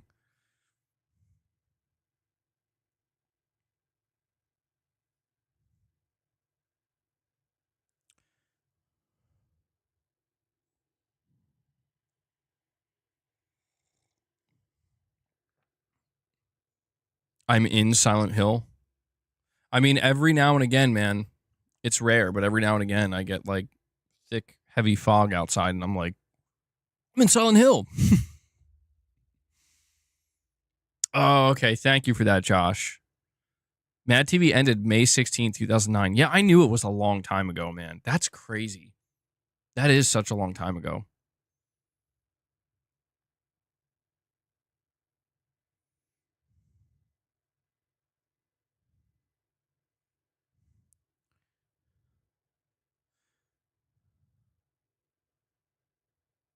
We were all bummed about the lacking Oni footage. Well, like I said, man, Silent Hill could show up at this upcoming State of Play. I think there's a decent chance. I'm just not sure what to think about this new Silent Hill game, Silent Hill F. The team working on it, I think, is basically known to be a support team mostly. So, I mean, we'll have to see what they can do. I think it's going to be set in Japan, which is interesting. Silent Hill set outside the town of Silent Hill. Do I think the State of Play will be 40 minutes like normal or shorter? I would hope it would be on the longer side because it's been quite some time. And like I said, man, Sony doesn't really have anything announced for this year. So I feel like they have a good opportunity to kind of like, have a good show, set some stuff up for the next 3 to 4 months. Yeah, it's going to be set in the 1960s for Silent Hill F.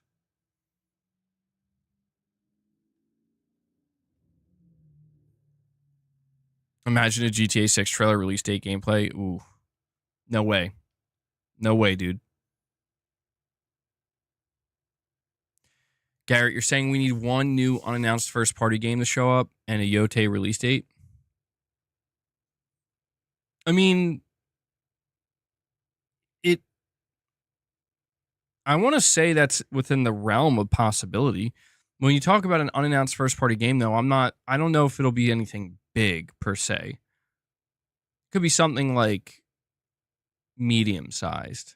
Like, again, we talked about that, we talked about that, we've been talking about it, the God of War collection, like something like that. Or Venom. Yeah, I could see that. You already know people are going to go into the State of Play being like, GTA 6 trailer 2. And it's like, guys, whoa now. I'm just as hype as the next guy. State of Play is trending. I think Ghost of Yote is going to come out in like July. Something like that. Maybe September. Housemarque showing up. I think it's too soon. Kane Z7, you're saying State of Play wish list. Final Fantasy. Is that 17?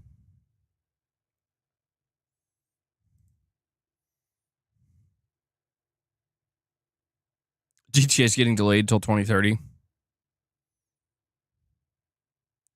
MBG, since you just said PlayStation has no games announced for 2025, is it safe to say then that Xbox is saving PlayStation with games? Well, I mean, Xbox is saving PlayStation with games in the same way that any other third-party developer is. You know, like think about Capcom with Monster Hunter Wilds. You know, it's just there's always major third-party support on the PlayStation, and like let's face it, that's what most people play on PlayStation. If you're talking about like first-party output, I mean, Sony does have 2 games lined up for this year. Just to clarify, Sony did put out a trailer in January saying upcoming games for 2025, and the first 2 games that they showed were Death Stranding 2 and Ghost of Yotei. So it's like, may not be the most, but those are some, I would say, pretty big, robust games that people are definitely looking at being like, all right, when are they coming out this year? So, you know, I understand that it's like, yeah, Xbox is going to be bringing games to PlayStation. They're saving PlayStation. Sure. If you want to see it that way, but it's not a bad thing. You know, it's like, dude, if you're on PlayStation and you're looking for more things to play, enter another publisher. You know, here's Microsoft being like, well, we got some stuff coming. Yeah, okay. Why not?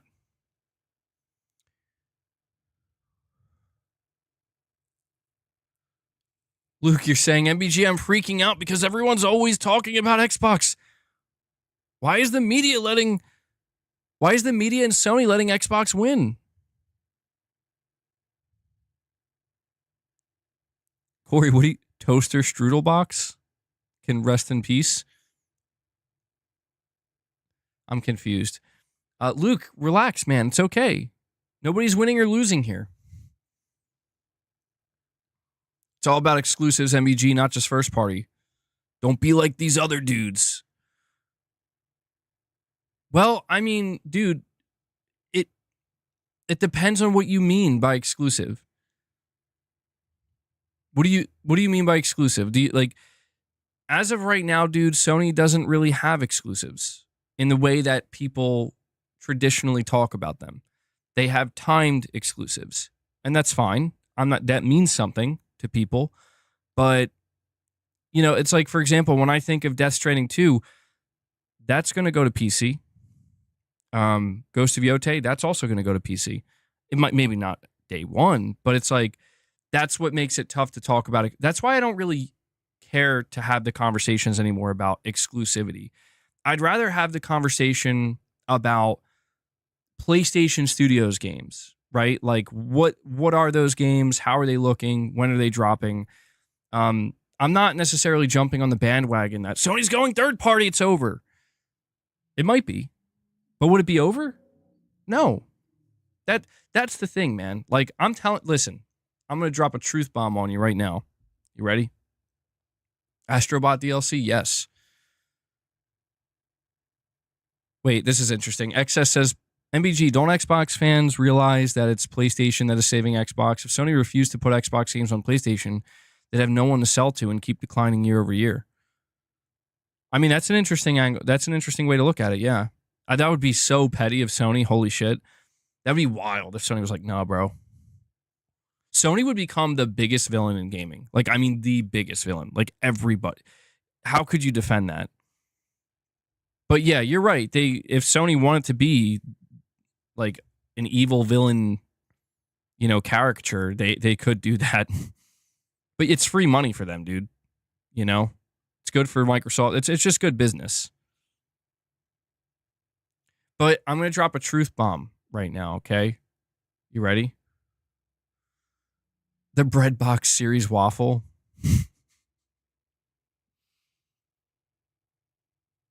Microsoft's getting into the toaster business. They already are. The truth bomb I'm going to drop on you is when the day comes.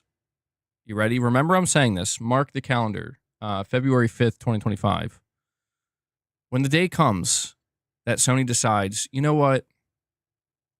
We're gonna let it go too. We're just gonna put our games everywhere. No more exclusives, no more timed exclusives. We're just gonna do that. When that day comes, you're gonna see a lot of people say, okay, cool. And then they're just going to go back to playing on their PlayStation. And yeah, there will be an emergency MBG stream that day. Absolutely. But that's what you're going to see. You will see some people being like, oh my God, well, I'm done. And they'll walk away and they'll go play somewhere else. But you're going to see most people just be like, dude, I'm not even kidding. Like, what's that one meme? The meme of like, oh no. Anyway, that's pretty much what's going to happen, dude. At least I'm convinced at this point that's going to happen. I'm not saying it's happening tomorrow. I'm not saying it's happening next year as a Top Gear. I'm not saying it's happening this generation. I'm just saying that, like, dude,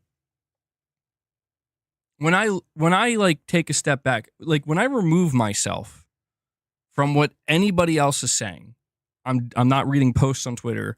I'm not even reading my chat. I'm not reading comments. I'm not listening to anybody else. I just look at what's happening. That's the conclusion I come to. And the reason for that is because, dude, if you are the most diehard PlayStation fan that's like exclusivity is everything to me, Sony already got rid of that, dude.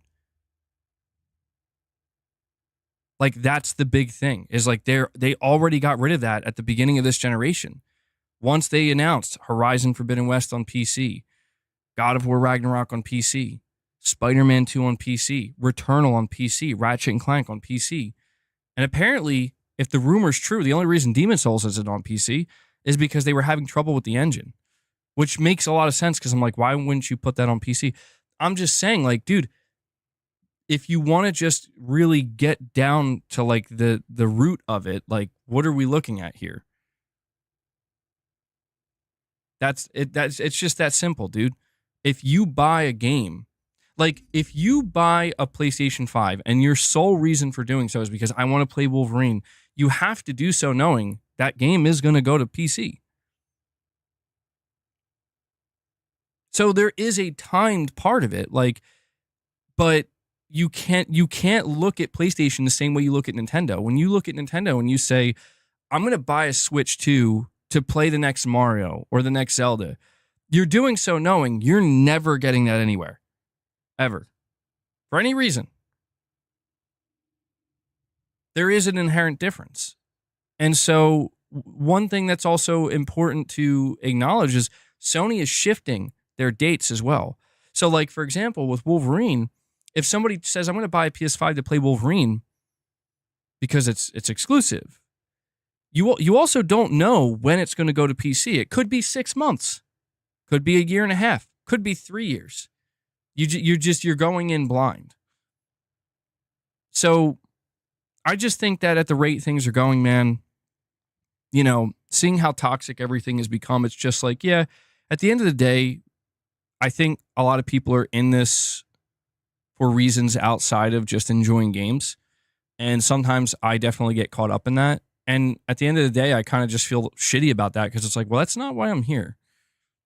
Like, that's not why I play games. I don't play games to not have fun. You know what I mean? I don't play games to feel like I'm getting wrapped up in like, oh man, drama about a game.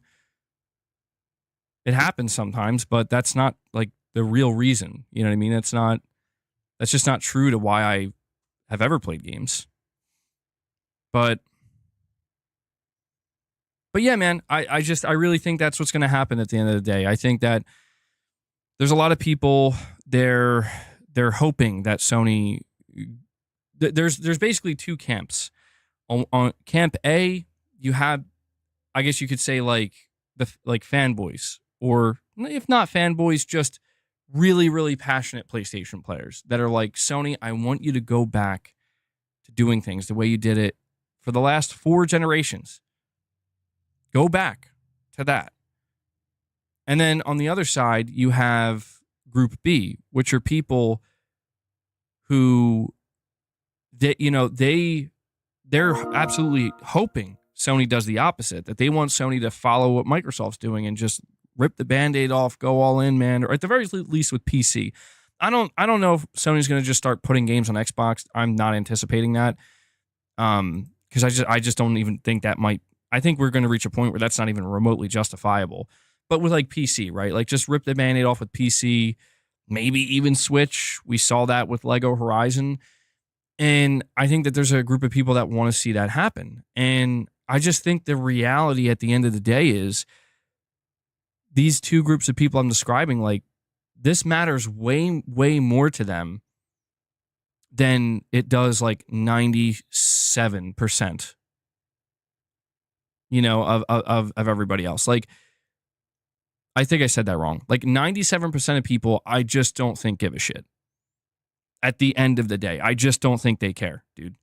I don't think if Sony announces Wolverine's going to go day one on PC, I don't like if you take 10 people who are going to buy PS5s, right?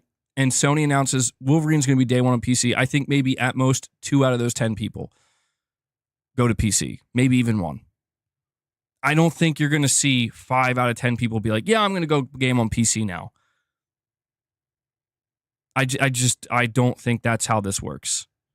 I could be wrong. Maybe I'm wrong. Maybe Sony will do that and their console sales will collapse and everybody will migrate to PC. And if that happens, well, Sony, you fucked around and you found out. But I just think that we're reaching this point. I think we're reaching an inflection point. I think we might already be there. We're very close to it, where it's just like, I just think the more I think about it, man, the more I let it like kind of marinate and stew. It's like, yeah, dude, the future is going to be just play where you want, because we're already halfway there. We're halfway through the PS5 generation. We're already halfway there. There's no way Sony's just like, never mind. There's no way. There's just there's no way the board of Sony is just going to be like, you know what? What if we just did things the way we did during the PS4 gen? They're not. It's not going to happen.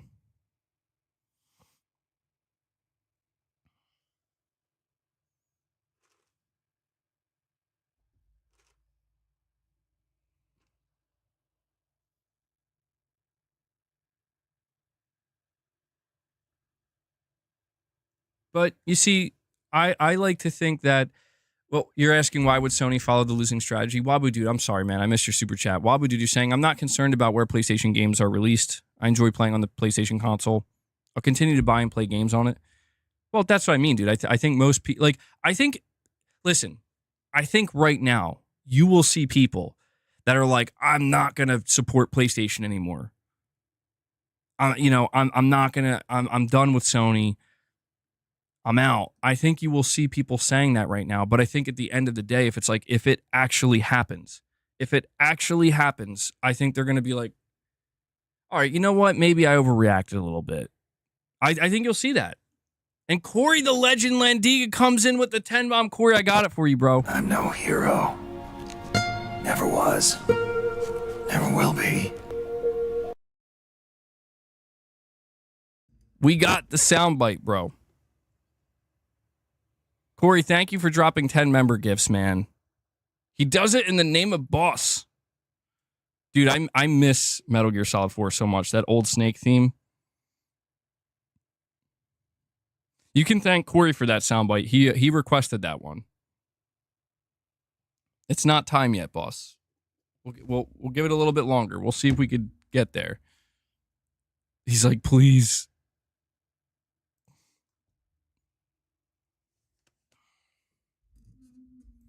He says only for boss.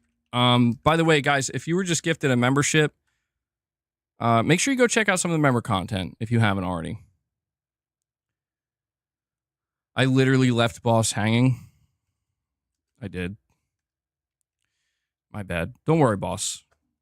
Oh, God. That hurt. Oh, he just clawed my ass. Dude. I know that was an accident, but man, that hurt. He just dug his claws into my thigh. Boss, you must be punished for this. Oh, holy shit. I think I might be bleeding. You know, Luna swiped my hand earlier. Luna swiped my hand. She drew blood. I was so annoyed. I'm like, I love cats, but man, when they start getting feisty, they hurt. In the name of treats. Yeah, Luna's still a bit wild. Boss only ever does it accidentally, like right now. Like he tried to jump up and underestimated his jump and then like clawed my leg for dear life. He's like, please. Like, dude, your feet, your paws are still touching the ground, man. Why? Blood for Blood. 170K playing Kingdom Come Deliverance 2. Damn, dude. Damn. George, you're saying, and Nintendo, exclusives are important to them. Well, I want to point this out, man, because I think you're right. Like, Nintendo absolutely cares about exclusivity, and they seemingly always will. But I feel like nobody brings up the Wii U, you know? Like, the Wii U didn't get any third-party support, or barely any. And I think we kind of saw in real time that, you know, exclusive games alone, no matter how powerful they are, like no matter how powerful your IP is. Saying the Wii U had Black Ops 2, why didn't I know that?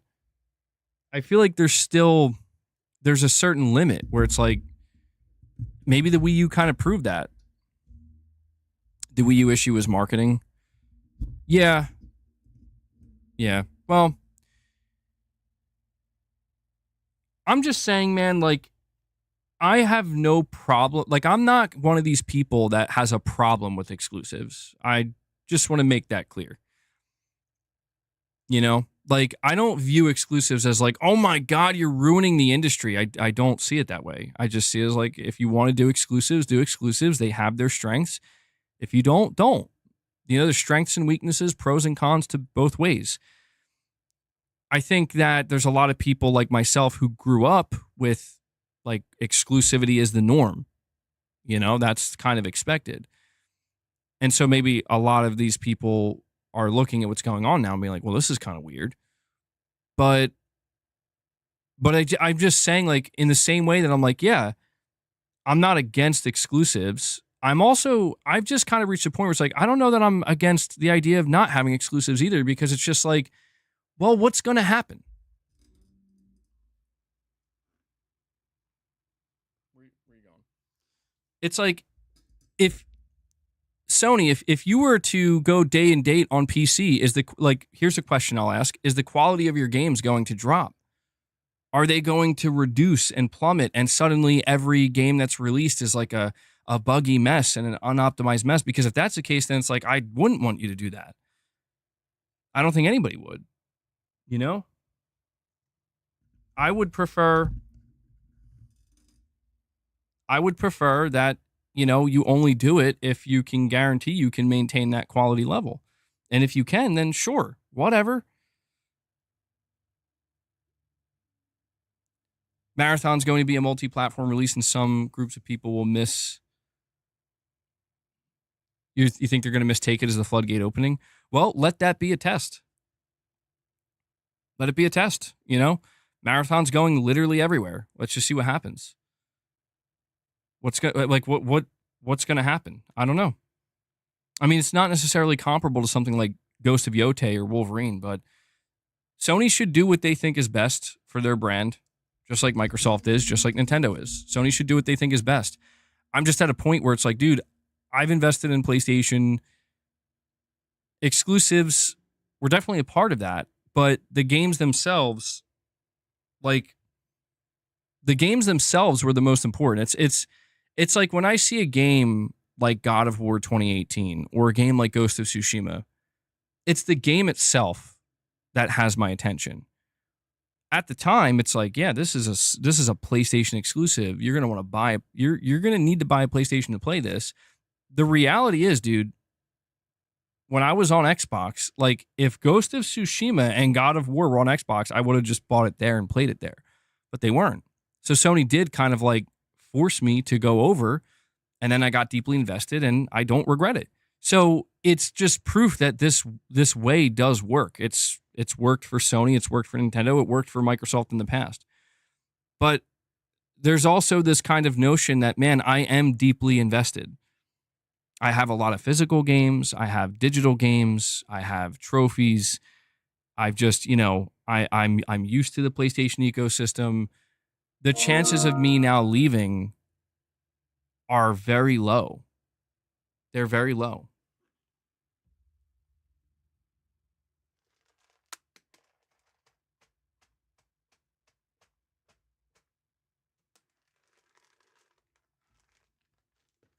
I'll give boss a little appetizer there. Because I feel bad. He's desperate for some treats. Luke, you're saying, EBG, I want PlayStation to show us they care again. Don't you want to fall in love with PlayStation all over again and make us feel special? Please. I mean, yeah, I get what you're saying. I call that fanfare. I want more fanfare from Sony. That'd be great. I would love to see Sony get more engaged with the fans and, not have it be so professional and so sterile all the time. I absolutely would love to see that. But it all comes back down to the same thing, man. And there are times where I get wrapped up in online discourse and, again, being influenced by seeing what other people are doing and saying and reacting. And it's fine. Everybody can have their own opinion. But once I step away from that, I just kind of realize, like, dude, I came to PlayStation because of the games. And now I'm invested. And it's going to be, like, unless Sony stops making those games,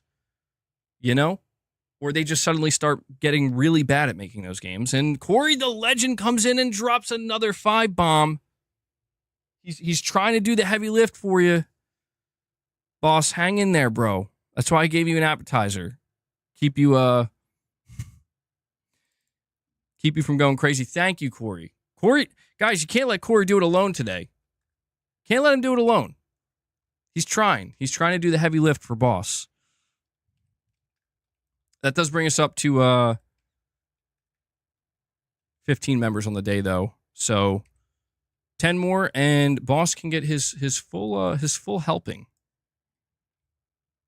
his full serving of daily treats. The way he's looking at me. More.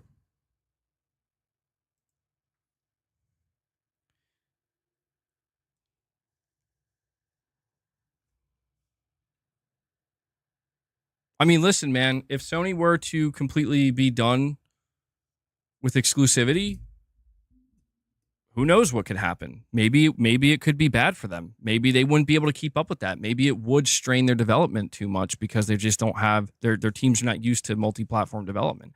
It's a possibility, but I don't know, man. If Sony puts out an awesome PlayStation 6 next generation, if they put out an awesome PlayStation 6, great console, does everything I would want it to do, and they have a whole host of amazing games, and all the features that I've come to expect, I'm telling you, man, like, I'm not going to just be like, but then they're like, yeah, our games are going to drop day one on PC. I have a gaming PC, man. Like, I'm not just going to switch to PC overnight. I might be more tempted. And Hellbound comes in. Hellbound 1981 comes in and drops another 5-bomb, bringing us up to 20 members. We are now just 5 away. Boss is...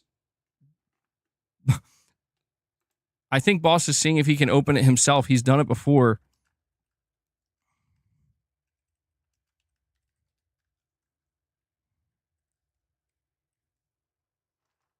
Look at him. He's so close, dude. He's like, I think I know how to do this. I think I know how I'm supposed to open it. You could tell. You could see the gears turning in his head. Thank you for that, Hellbound. So we're 5 away. We'll see if we can do it.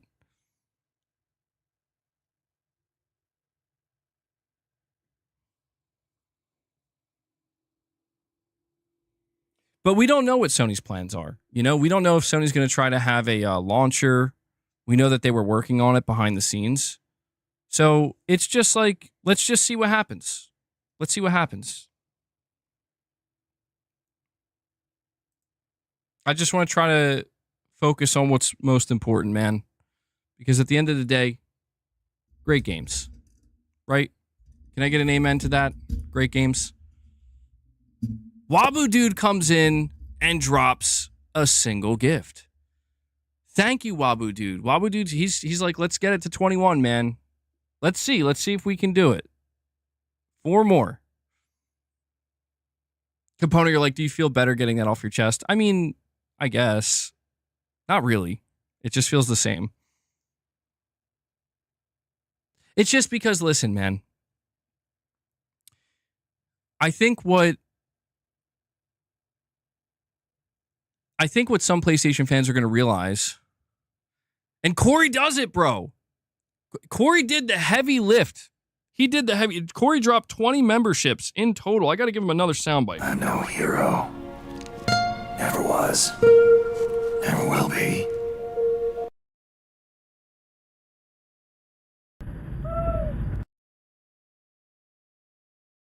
And then Corey ends it with a... I'll be back. And Titus Crow comes in and drops a single gift as well.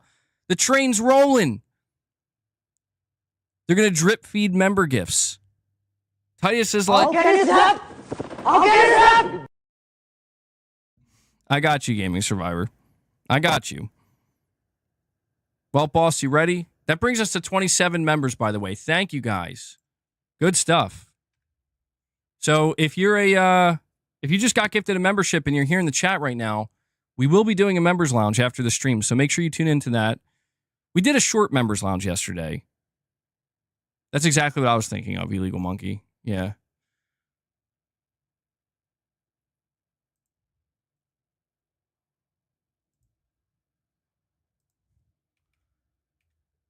Do some DualSense reps.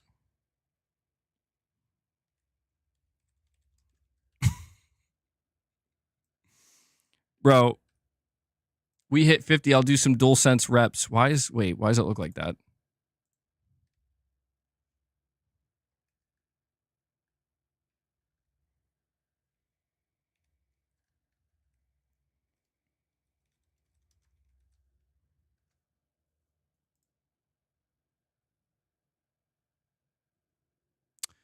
Why is there a 7?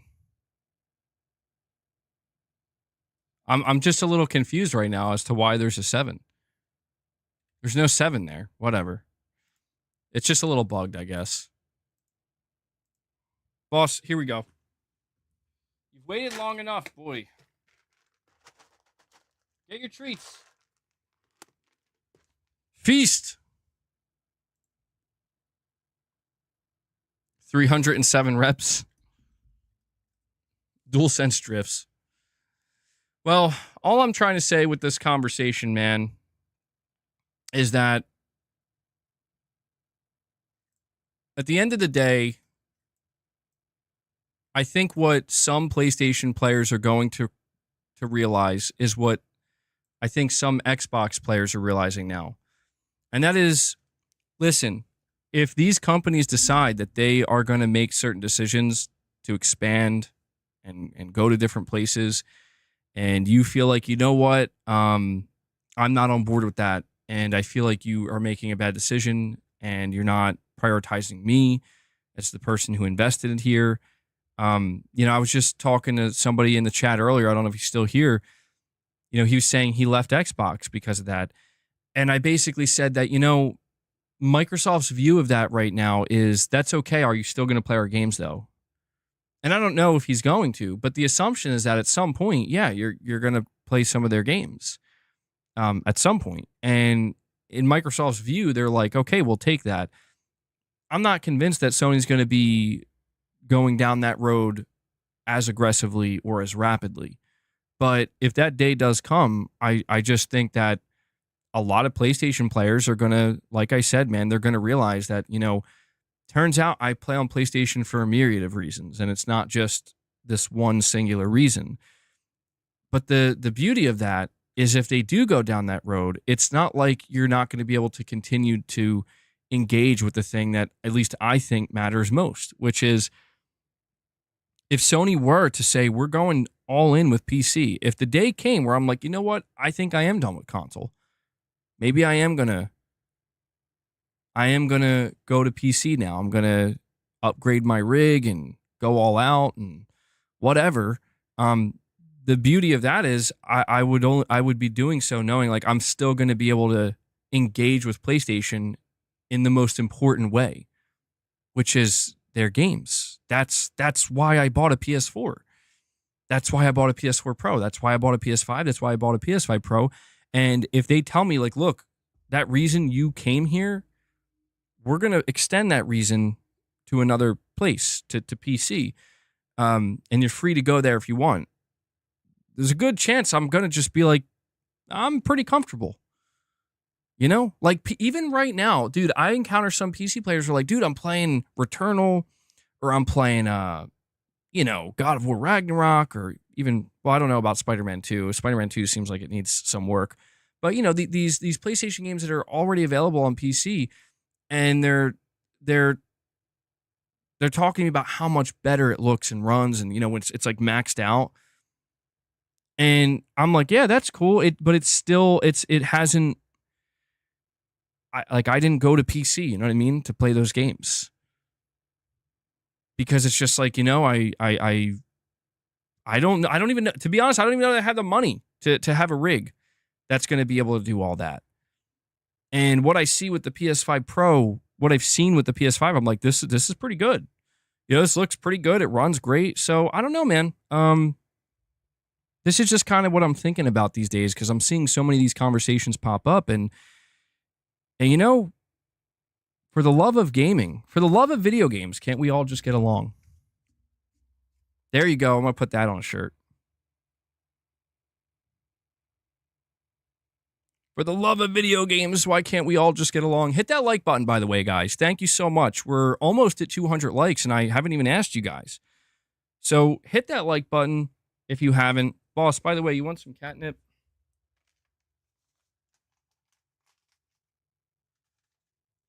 Oh, I think he's too full. Bro, do you want catnip or not? George A says, getting along is not how the world works. That's true and unfortunate. Yeah, I mean, look, man, I don't know that we're going to have a perfect gaming world.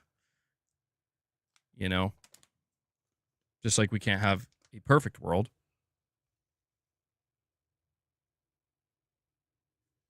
But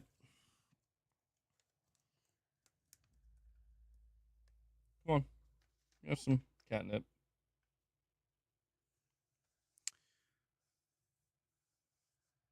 Boss needs treats, not catnip, so maybe you should give Boss and Luna some more treats. Keep them from hurting me again. Yeah, they're starting to just beat the crap out of me. Yes, Gaming Survivor. Absolutely. Some things are just broken. Okay, you're saying, do you think your perception would change if you actually tried a PlayStation game on a PC with a DualSense at max settings and high frame rates on a TV? Maybe. Like, there's a chance. But I don't know, man. One of the things I still appreciate most about a console, truthfully, is just the simplicity of it and the convenience and the form factor. I do. I like looking at my Pro. I don't know. I like looking at it. I like it being there. I like just hitting the PlayStation button. It boots up. I'm in the game, and that's that. And when I'm done, I just shut it down. I like that simplicity. Like, I like the idea of having a machine that's literally just dedicated to playing games. The idea of playing one of these games absolutely maxed out on PC, I would probably be like, holy shit, this looks awesome. But I don't know if that would be enough to make me. It would depend on the type of support that Sony would bring to PC. It would depend on a couple things. It would depend on how much it would cost me to get a rig to consistently output that. And I would have to determine if that's reasonable for me and realistic.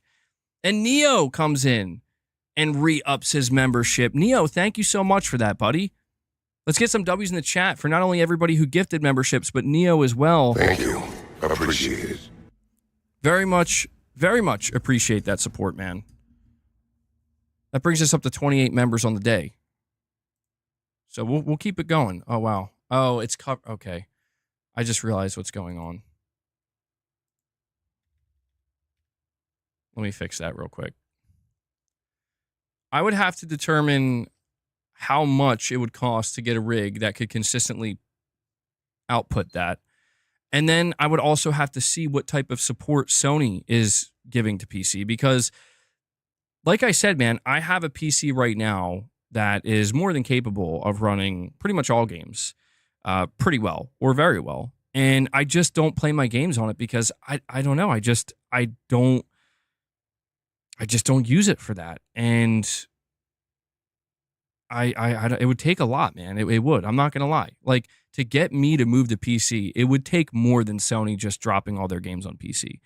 But if they started dropping all of their games on PC day one, and they were like fully optimized, like decked out, not like what we're seeing with Spider-Man 2, but just ready to go, it would definitely be something I consider. I would have to ask myself, do I want to make an investment in Steam now? Do I want to make a Steam account and really start building a library there? I don't think so, dude. Like that's the thing, is like I'm not like vehemently against PC gaming where it's like gasp. That's how could you PC game? It's not like that.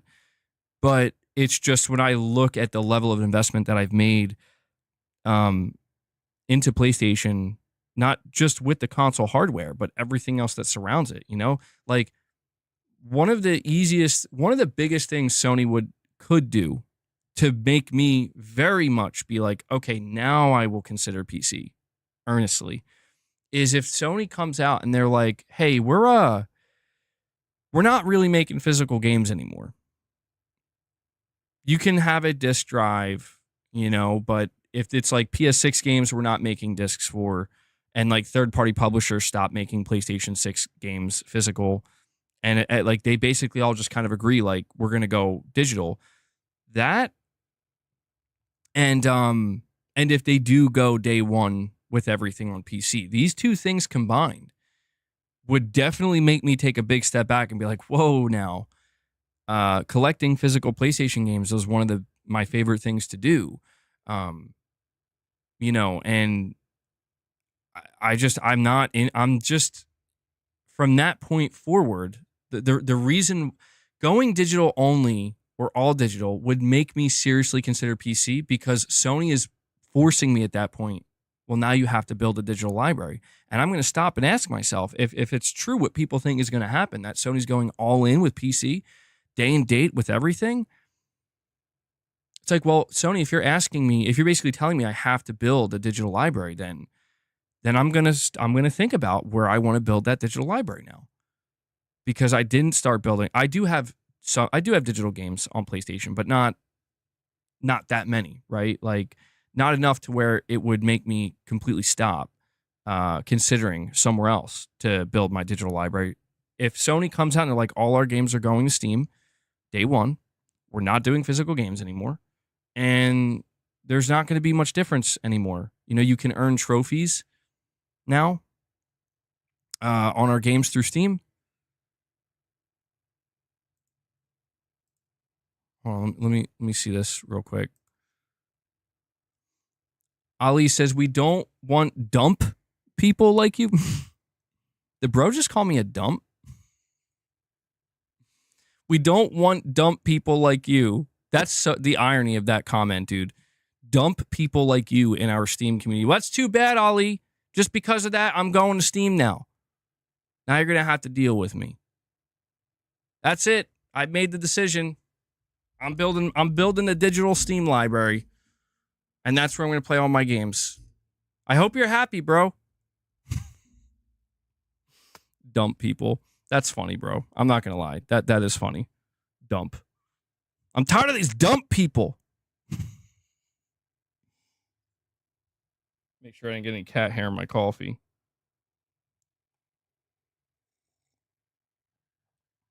But yeah, man. These are the things that, exclusivity would definitely permanently keep me tethered to PlayStation. Like if Sony got rid of everything else but just kept exclusives, yeah, that would ensure, like, yeah, I'm still going to buy a PlayStation no matter what. If they choose to get rid of exclusivity, then I'm looking at these other things that do matter to me and are reasons, like I said, a myriad of reasons, a lot of reasons as to why I like what I don't ask myself the question that often, but like, dude, why are you playing on console? Like, why are you doing this? And I see people, it's interesting because like I see people, they list all these things. They're like, if Sony does this, this is why I'm going to go to PC. And then they list all the benefits of going to PC. And I'm like, that's great, man. Yeah. Awesome. Like, doesn't necessarily mean that that all those reasons are going to be for me. But I do see people who play multiplayer games and they're like, well, if Sony got rid of exclusivity, like I might seriously consider going to play my multiplayer games on PC. And it's like, yeah, that's it. Why not? Why not, dude? It is free. But I don't know. We have some very interesting times ahead. And I just think that for now, for me, what I see in the short-term future anyway is, man, there's a lot of games coming out on PlayStation 5. Like there's so many games coming out this year and probably even more by the time we get to 2026. It's just like I don't really have any complaints, man. I'm going to be honest.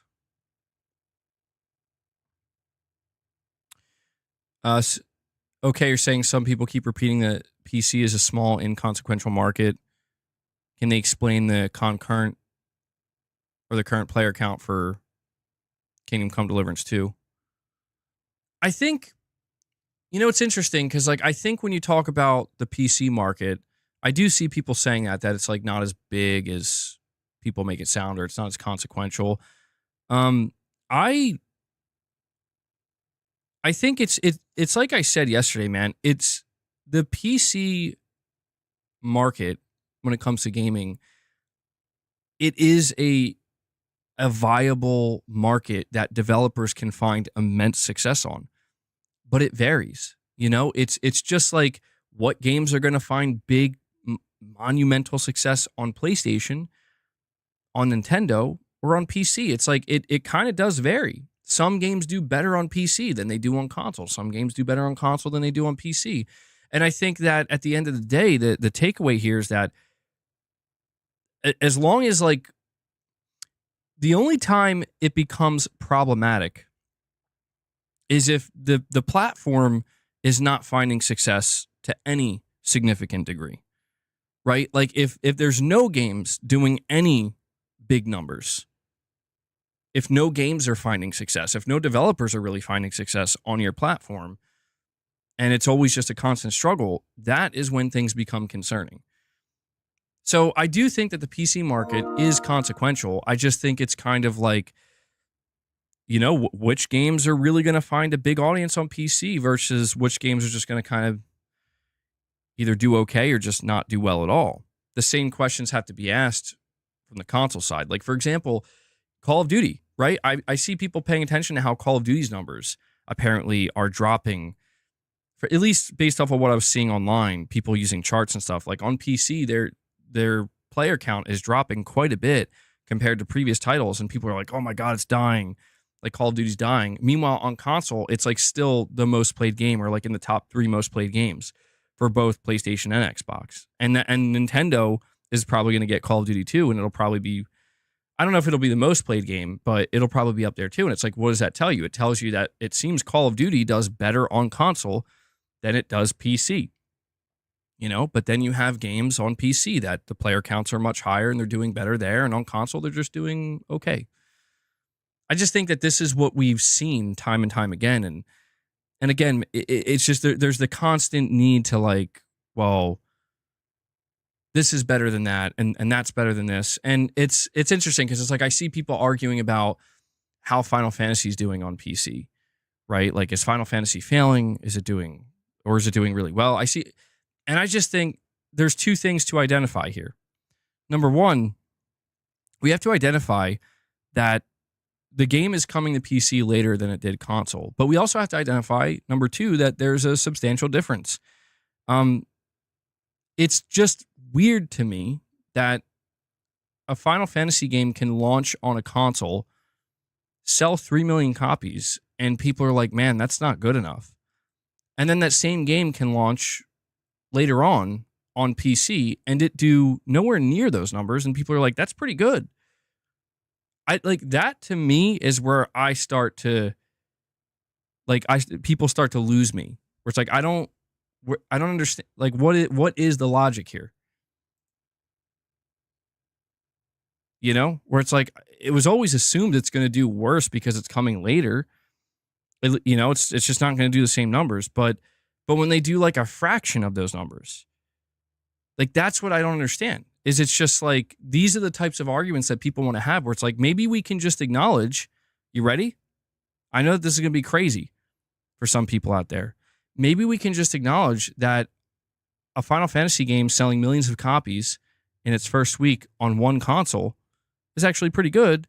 And then it selling hundreds of thousands of copies on PC a year or two later is also pretty good.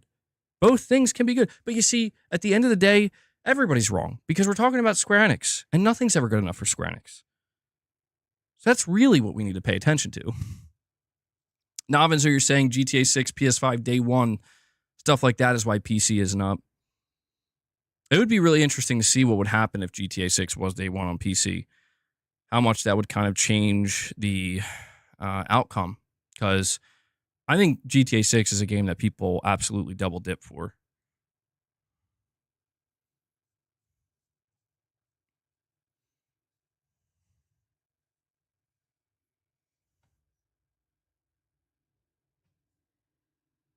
You're saying that's right, MBG. They fired their Western developers who actually made more money for them than their Final Fantasy games.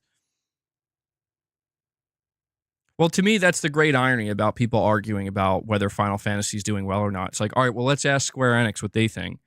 And I just think, like, when's the last time Square Enix was like, this game has met our expectations or exceeded our expectations? MBG, what's the most common reason you would double dip on a game? I haven't double dipped on a game in a very, very, very long time. But probably friends, truthfully. You know, like where I want to play versus where my friends. But actually, now that crossplay is a thing, that's not really a thing anymore. It's weird. I don't know. The behavior behind Grand Theft Auto is kind of weird because Grand Theft Auto, as far as I'm aware, never had crossplay. So I think that they basically banked on people double or triple dipping. And I think they'll probably do a similar thing. That would be kind of wild. I'm not going to lie. I've gotten used to crossplay, and I like crossplay. And it would be kind of wild if Rockstar or Take-Two Interactive was like, yeah, we're not doing that. Like, ooh, you sons of bitches. What are we going to do? Can't do anything about it.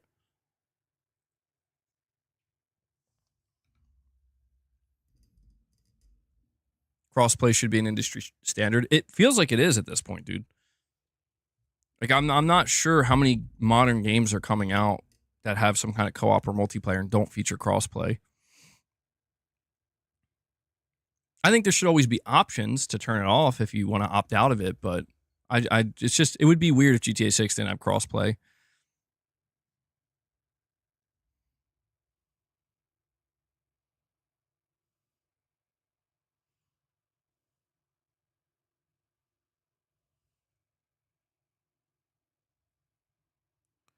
Sorry, guys. Give me one sec here.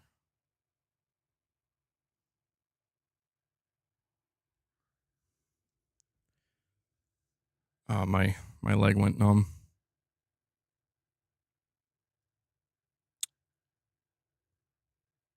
It's good that Microsoft is having crossplay in their PS5 games they're releasing. Yeah, dude, I have a friend who loves Forza Horizon 5. And he was saying that, like, the number one reason he even subscribed to Game Pass and remained subscribed was to continue to play Forza Horizon 5. He plays other games too, but he's played the crap out of Forza Horizon 5, and he was saying he's excited to play if I get it on PlayStation. And I'm like, yeah. Yeah, why? Huh? Oh, no, just a bunch of emails.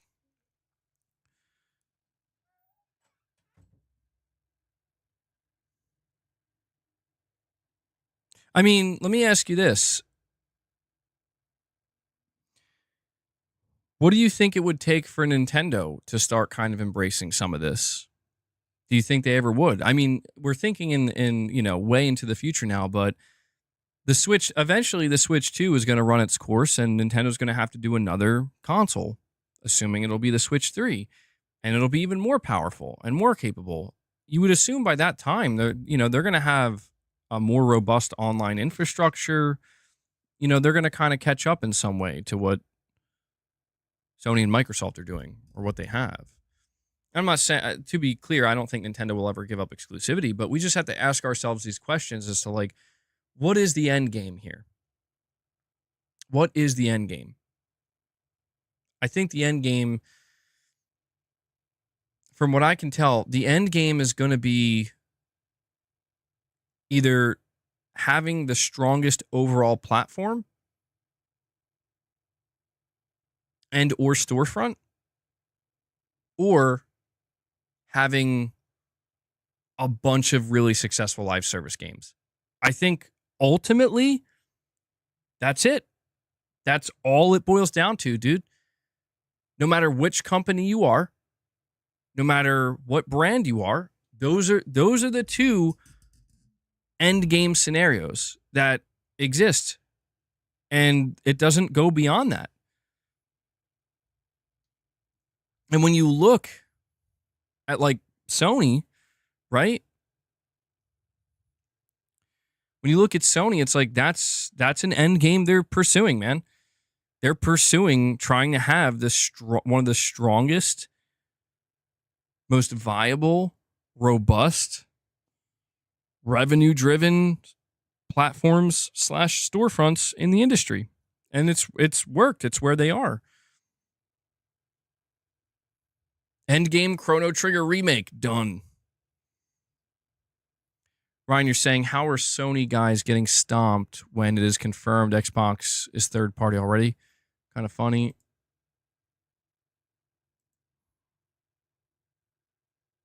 Oh, I guess you were replying to somebody who said that. Well, I'm starting to realize, man, that the only people who are quote unquote getting stomped are the ones who I think are having trouble just coming to the conclusion that you're just going to get, like, you're just going to be able to play games how you want, man. You know, like there's not going to be anything to stop you from doing that. And I'm at a point, man. I really am. I'm at a point where I'm just like, you know what? If this really is the future we're headed towards, let's just do it. Let's just fuck it. I'm at that point. It's like, let's just do it. Why not? Like, I want to know what the downside's going to be. And maybe there is a hidden downside here. Maybe there's a hidden downside where it's like, actually, there is a price to be paid. And it could be like, you know, some of these games are going to launch in horrific states or something, you know, and we'll look back and be like, oh man, okay, maybe this isn't going the way we thought it would. But I'm just at a point where it's like, let's just see what happens. Because honestly, man, like when I'm sitting there playing a game and I'm like fully immersed in a game, in that moment, like thinking about that moment, I realize like 98% of what I talk about, what I think about, doesn't matter. Do you get what I'm saying? And I think you guys can attest to this, where it's like, I want you to think right now the last time you were playing a game and you were fully, completely immersed in it. How much of any of the online discourse or anything we're talking about, anything you're reading about, how much of it mattered? And I think the realization is like, actually, it didn't almost at all. That's what I mean, dude. Like, that's kind of a funny thing when you think about it. Cue Metallica's Nothing Else Matters. Not from the Ride the Lightning album, but the Black Album. Oh, come on.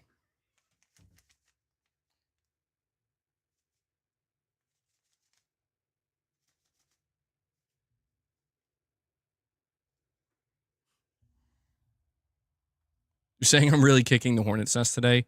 I mean, maybe. Look, man, it's like I said, I'm not against exclusivity.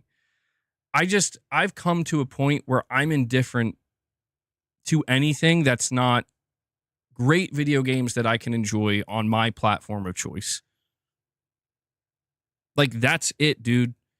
That's it. Because it's, like I said, it's easy to get wrapped up in what people are saying, what people are thinking, the hot takes, the popular takes of the day, the unpopular takes of the day. It's easy to get caught up in all that. But when when I'm sitting down and I'm playing my game on my own, and I just ask myself for like a moment, like, what would you do, man? What are you going to do? And I realize fucking nothing. Probably. Like that's like my most honest answer is probably nothing. Like, I'm just still going to sit back, recline with my DualSense in hand, my big screen TV, and fucking play my games and enjoy them. That's it. And just continue to pray that I can buy these games physically and collect them. That's it. That's all it's really that's what it's gonna come down to. And when it comes to talking about it on the channel here, it's like the same thing, dude. The same thing. Like, well, what's going to change? Dude, I just want to talk about games that I'm excited about. Obviously, I still want to talk about the platform. The only thing that maybe would regress is the conversation around the platform side of things. And that regression could be potentially detrimental. But I don't know, man. It's like the platform conversations should never override the game conversations. The game conversations. The conversations surrounding the mechanics. The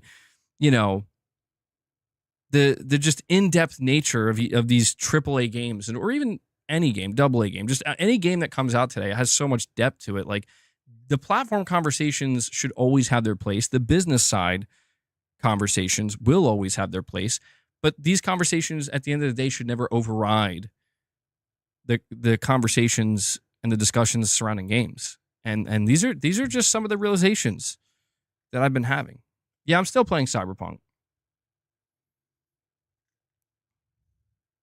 Genuine real life conversations about games don't happen for you anymore, says, or that you're pushing polygons. You're saying they just don't exist for you anymore.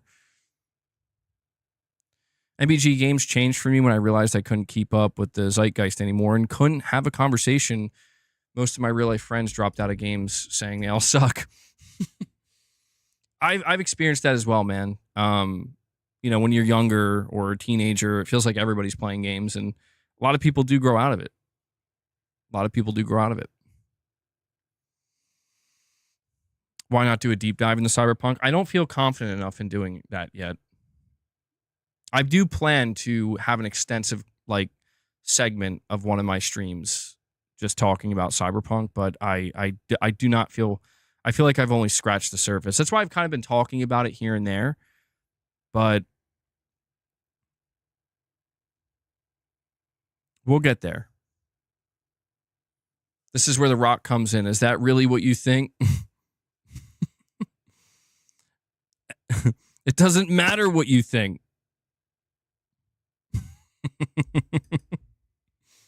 I really, dude, yeah.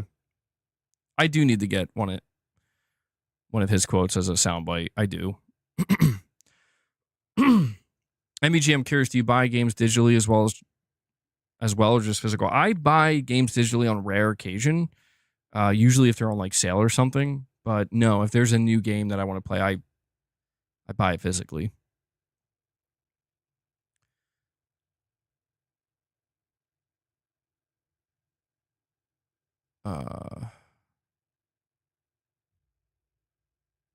Sorry, my chat's freezing up a little bit here for some reason.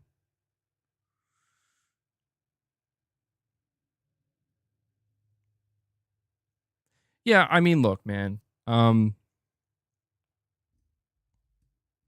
When it comes to the changes that could be on the horizon, right? It's anybody's guess. I don't know what's going to happen. Just like 2 years ago, nobody could have predicted that Microsoft was going to announce their games coming to PlayStation.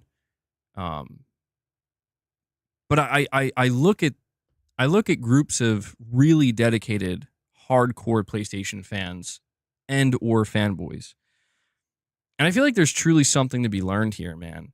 In that some of these fans, if you kind of go back. Not that I'm saying it's healthy to do this, but in the name of just kind of being able to learn something from it, it's like it's easy for me because of the nature of what I do here. But I think to 2019, 2020, 2021, even 2022, I've encountered many, many, many PlayStation fans, fanboys, Xbots, as a lot of people, people use that term. And I can tell you with extreme certainty that there's definitely a group of people.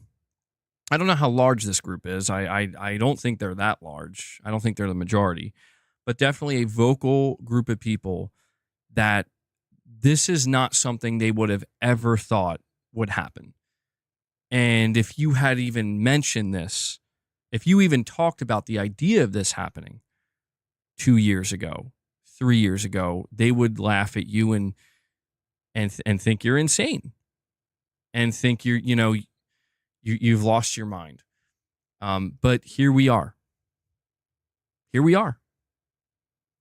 It's happening like each week now. And I think there's something to be learned from that. And that is, well, it's kind of what I've been saying for a while. And it's what I will continue to say, especially now. And that is my advice to anybody who feels as though they're like a real enthusiast to a specific console or a specific brand or a specific platform. I think the worst thing you could do is assume to know, is to make decisions or make statements based on assumptions that you know what's going to happen and how it's going to go down. Because if there's one thing that I've learned through all of this is that, oh no, you do not know. You have no idea. And that applies to me as well. And that's why when I look at PlayStation now, dude, I've gotten to a point where like I don't care to predict anything. I will continue to do so just for the nature of like, let's have these conversations and just go in different directions and see where it goes. But it's like, if you were to ask me like sincerely, MBG, what do you think PlayStation is going to do next? I have no idea. And I don't even know that I care, dude. They're going to do what they're going to do. And I'm just going to be along for the ride. And I'm just going to hope that whatever they choose to do benefits me and what I like, what I care about. And if it doesn't, it doesn't.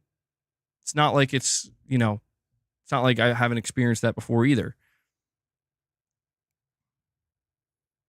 Right, you're saying it's like the quote, a wise knows how much he does not know.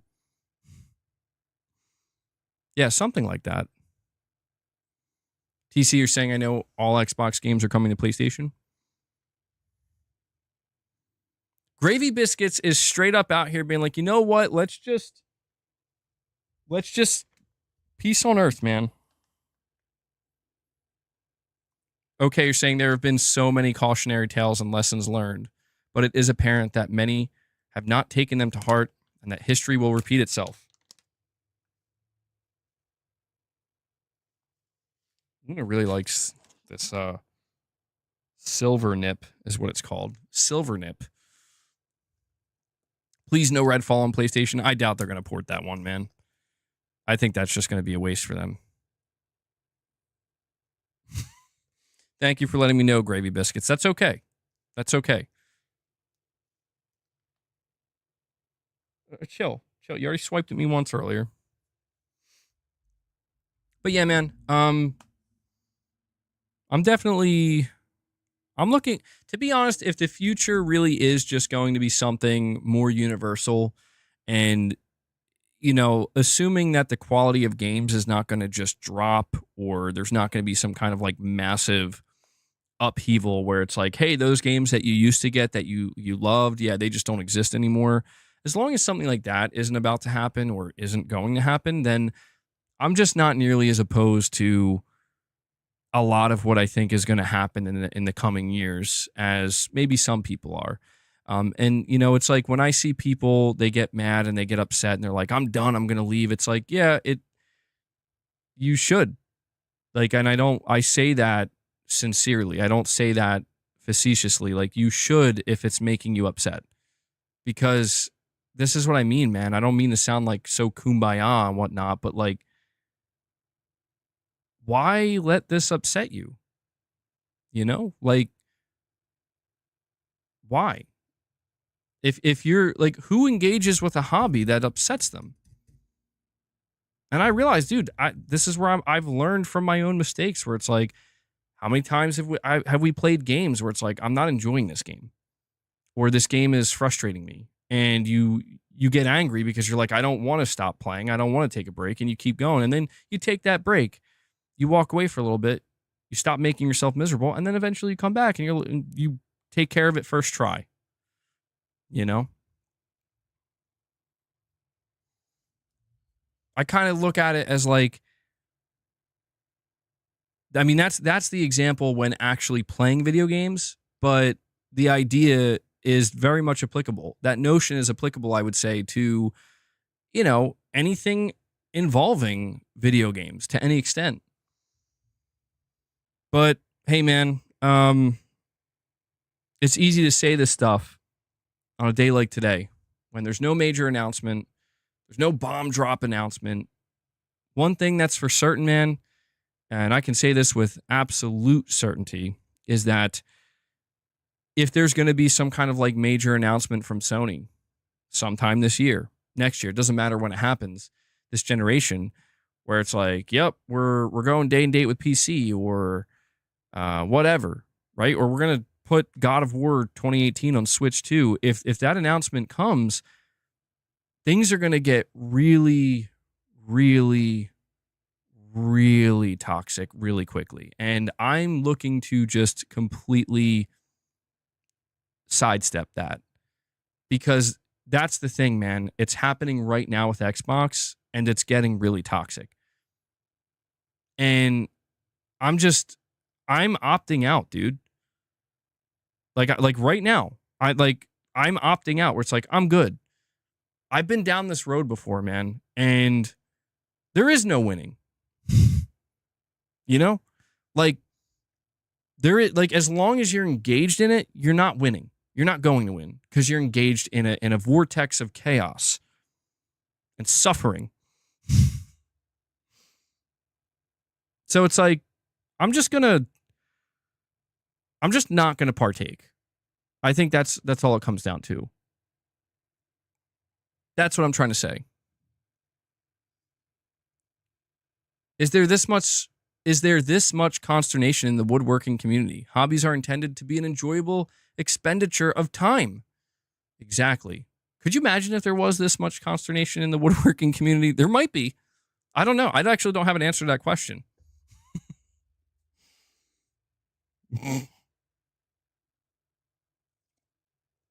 Can we become a woodworking community? I'll probably lose a couple fingers. Probably. But yeah, man. This is why, like, dude, if Starfield shows up at a state of play, that's cool.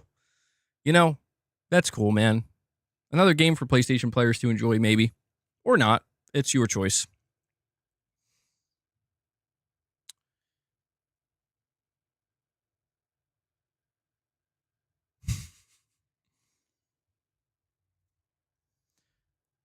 You think Hellblade 2 on PS5 would sell super well?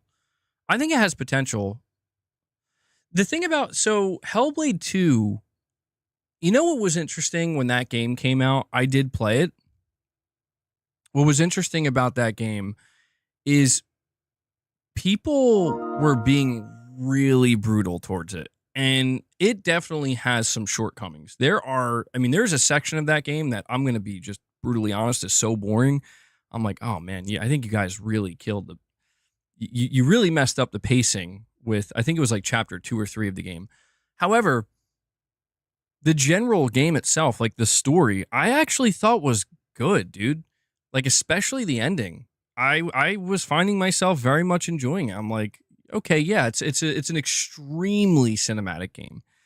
Like maybe too cinematic at times. Where it's like the pacing gets a little too slow, but towards the end it does start to pick up, and the conclusion to it is interesting to me. And that's where it's like, you know, this is what I mean about the toxicity of like people aren't. Oh damn, yeah, Corey, you might want to stay away from that. This is what I'm saying. Like it was just like I don't want to be part of that toxicity anymore, dude. And I don't want to like facilitate it where it's like I'm not saying you can have an opinion. Like I just thought Hellblade 2 was bad and I didn't like the ending at all and I didn't like the story. That's not what I'm talking about. You know, I'm talking about like, oh my God, Hellblade 2 is a fucking piece of shit game and one of the worst things I've ever seen in my life. It's like, all right, you know, it's like, come on, man. Like, really? Like, that's just not true. It's just not. It's not, dude. And I guess maybe I'm just like this because like I've seen people treat the Order 1886 that way, and I'm like, dude, that game it's flawed, but it's good. There's something good there. Aiden, thank you so much for the super chat, buddy. You're saying Sucker Punch have not tweeted in nearly a week. I wonder if that's significant considering the state of play rumors. It's hard to say, man. It's hard to say. I mean, the timing is right. The idea, again, Ghost of Yote is coming out this year, and we haven't really seen anything or heard much. So Iron Galaxy lays off 66 developers. Oh, that's a shame. I mean, the layoffs are still continuing, man, even into 2025. It's sad. See, I see some of you guys right now saying that the Order 1886 is, well, Muhammad's saying it's not good either. I guess this is just where I'm like, look, man, I don't have an interest in subscribing to, like, there are games that are just flat out bad. Okay, there are definitely video games that are just flat out bad. Like, for example, like I think most people would look at Concord and say that's just a bad game. Just through and through, it's a bad game. Even in that game, I could find something. I'm like, oh, well, the shooting mechanics feel okay. But generally speaking, people are going to be like, it's just a bad game. People look at something like Redfall, and they're going to look at it and be like, that's just a bad game. So there like are these examples of just games that are like kind of shitting the bed, where it's like, these are just not good. You know, no matter how, you know, no matter how polite you want to be about it, there's just some games that I think almost everybody's going to look at each other and be like, it's a bad game. I'm just not interested in taking that approach to like games that are not like, if it's not an 8.5 or a 9 out of 10, then it just must not be a good game. And it's especially annoying when I see it on both sides where it's like, if it's a Sony game, you see Xbox people or whatever shitting on it. If it's a Xbox game, you see Sony people shitting on it. And I'm just tired of getting roped in with that because it's like, dude, I still see people, they use me as an example as being like Sony pony number one or whatever. And it's whatever, it's fine. But it's like, bro, I played Hellblade like literally last year and I enjoyed it. You know, like I watched the Xbox showcase last year and I thought it was a good showcase. This was before these games were announced coming to PlayStation, by the way. And that's the type of toxicity that I want to cut it out like a cancer, dude, because that's what it feels like it is. Oh God, Leia's going nuts now. Here we go. Oh, Leia's going to get really weird up in here. She's about to get really weird, dude. She gets crazy with catnip.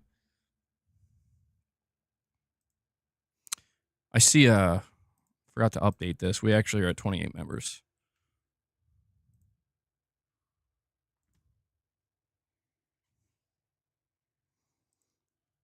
I told you guys she was going to get really weird. She's going to fall.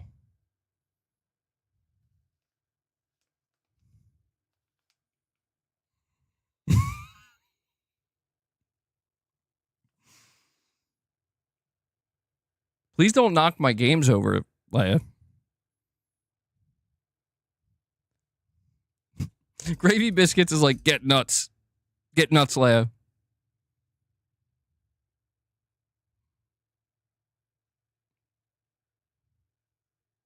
I'm just enjoying watching her because she doesn't do this that often. Now Boss is coming over, dude. Boss is like coming over to investigate what's going on here. Okay, let's see. Let's see. I'm telling you, this is going to end with all my games getting knocked off that shelf. That's exactly what's going to happen.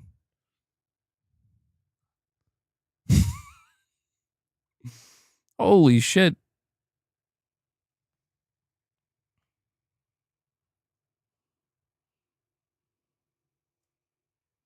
Boss is very concerned. I wish you guys could see him down below here. He's just sitting down here staring up. I can't move the camera either. It's fixed. He's sitting here just staring up like what you doing up there, man? What's going on? All right. Sorry, my cats distract me very easily sometimes. Are you stuck? Oh, I think she got stuck. You good?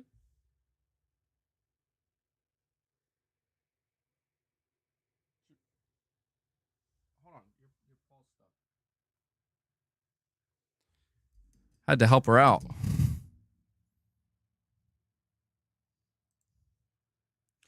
Yeah, I'm still playing Cyberpunk, Gravy Biscuits.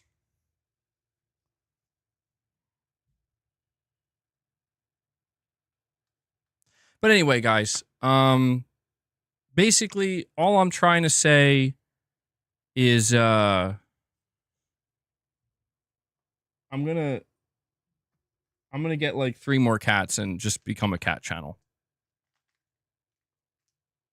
A cat gaming channel where we exclusively play cat games. Okay? If the game doesn't have a cat in it, we don't play it. Unacceptable.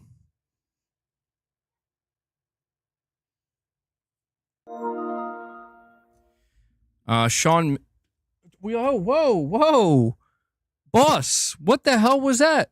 Did you guys just see that? He's trying to rip the whole thing down. Oh my god, dude, hold on. Now Boss is getting crazy. What's he doing? What's he doing? Bro, they're getting nuts.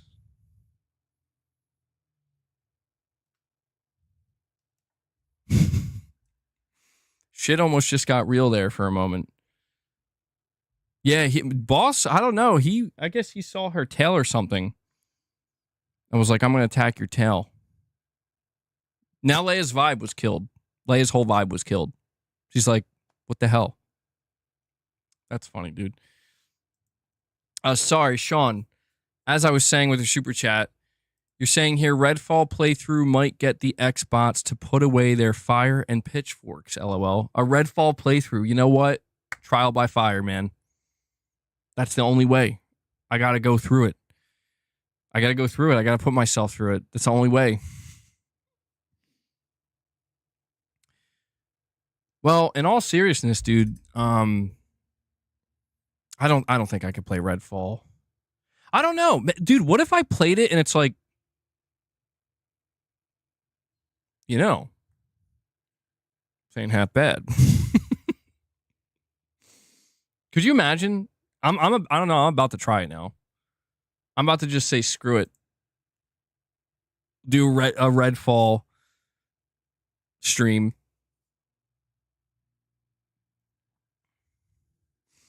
Why play it? Waste of time and energy. Well, isn't it fixed now though? Like, isn't it actually like kind of half decent now?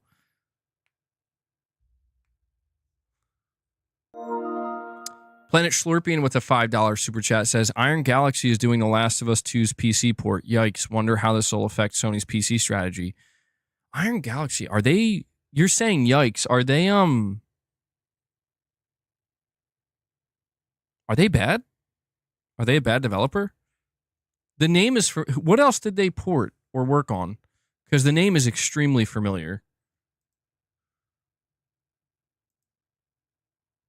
Wait, what was the name of the studio that you said? Somebody said 66 developers were laid off. That wasn't the same studio, right?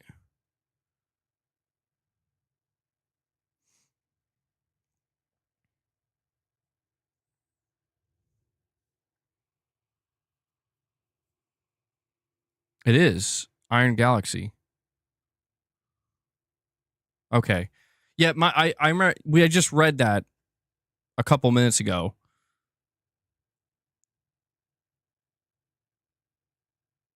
So they just suffered 66 layoffs, but they did the port for The Last of Us Part 2. Wait, The Last of Us Part 2 isn't even out yet on PC. So I don't know. I don't know what this means. They did the infamous Batman Arkham Knight PC port. Okay. I could have swore I was gonna say that, but I didn't feel confident enough. I'm like, are those the guys that worked on?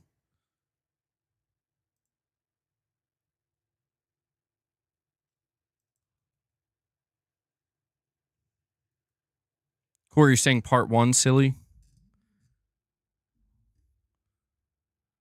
Oh yeah, they did Killer Instinct. Well, hold on. Let me see something here.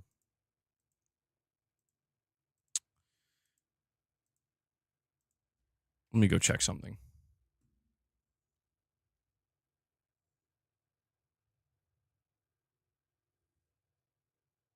Okay, so Iron Galaxy, Killer Instinct, Rumbleverse lays off 66 developers in a last resort effort to ensure the studio's survival.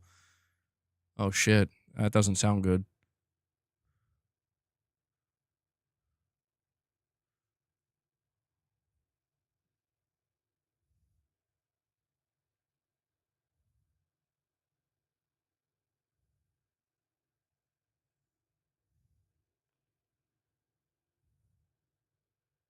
Okay. Yeah, I don't know.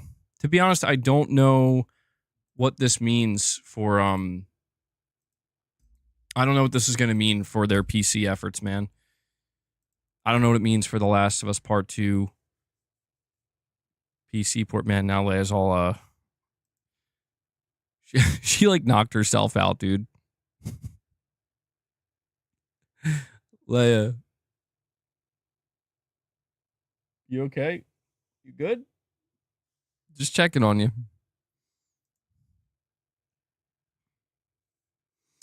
Isn't that Adam Boy's studio? It might be. I know he was with them for a bit.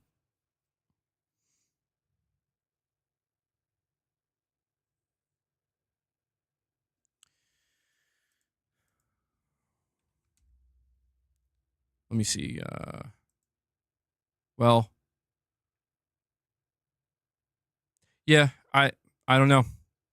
There's, if I'm not mistaken, Naughty Dog did the port for The Last of Us Part 1 on their own. And it did not work out well. It was kind of a disaster. So the idea that they would hire, a port studio to kind of help this time makes sense. But if they're suffering layoffs, I'm assuming it's not because of the work they're doing on the port. I imagine that doesn't require a huge team of people. Maybe they just can't find work anywhere else. Maybe they're struggling. Yeah, it's a shame, man. I'll tell you this. If The Last of Us Part 2 PC port comes in hot, I think Sony might have some problems. They might have some problems with PC because The Last of Us Part 1 was kind of a train wreck when it first launched on PC. Now Spider-Man 2 is not a train wreck, but having a lot. Well, I don't know. It depends on how you view it. It's having a lot of issues. And people are they're like, dude, what are you guys doing? And so The Last of Us Part 2 PC comes out in April. That'll be Naughty Dog's second go, technically. And if that also shits the bed, then it's like, I don't know, man. Something's going to have to change.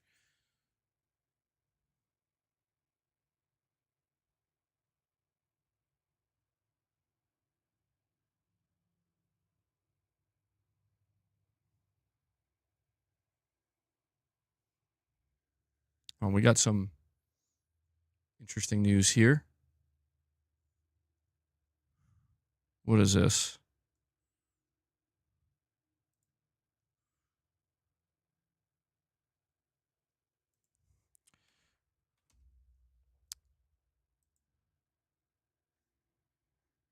Something. Sony announced something today. Hold on. What is this? Zubitech reports Sony Interactive Entertainment announces the integration of wholly owned subsidiary SN Systems. Sony Interactive Entertainment CEO and Platform Business Group Hideaki Nishino says the exceptionally talented team at SN Systems has been an integral part of Sony Interactive Entertainment by driving innovation in tools development, which has been central to our success across multiple PlayStation generations. This next step in our partnership will strengthen our shared sense of unity. Together, we look forward to continuing to empower developers to create compelling gaming experiences for PlayStation players. Founded in 1990, SN Systems has set industry standards for development tools in the gaming industry. Since its acquisition in 2005, SN Systems has collaborated closely with SIE to create software development kits and tools for PlayStation 3, PlayStation Vita, PlayStation 4, and PlayStation 5, contributing to the success of the experiences designed for the PlayStation family of products. The full integration of SN Systems into SIE will drive further innovation and creativity for PlayStation products and services, while also enhancing operational efficiencies.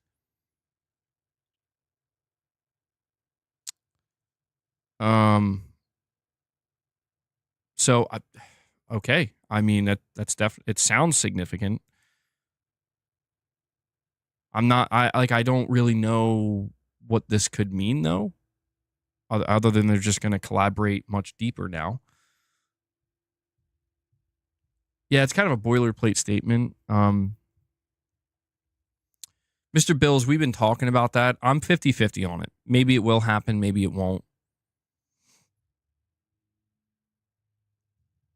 PS5 Pro plates next week. You think they might announce that at the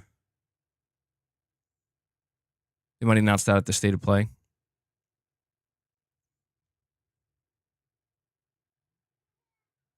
Sony stock reaching 140 billion market cap. Also, investors are starting to recognize the value. Interesting.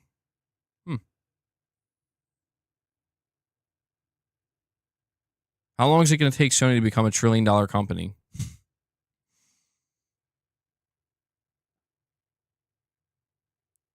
Well, it sounds like this is more for like the platform side of things, obviously. So I guess we'll see where it goes.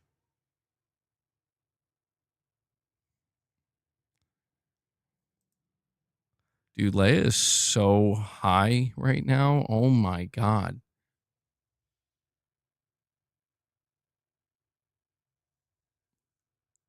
She's toasted.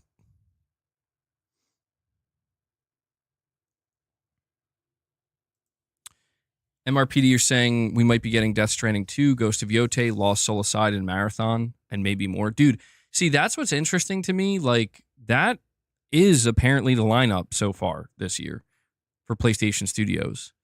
Death Stranding 2, Ghost of Yote, Lost Soulicide, and Marathon. And that's not counting maybe any, like, remasters or anything. So I'm like, dude, I know it's like the popular thing to do is like, Sony ain't got no games, but I'm like, those all seem pretty damn good to me. I'm definitely excited to see more. What? What? Dude, Leia's freaking me out. She keeps making this weird sound. Leia, are you okay? She's worrying me.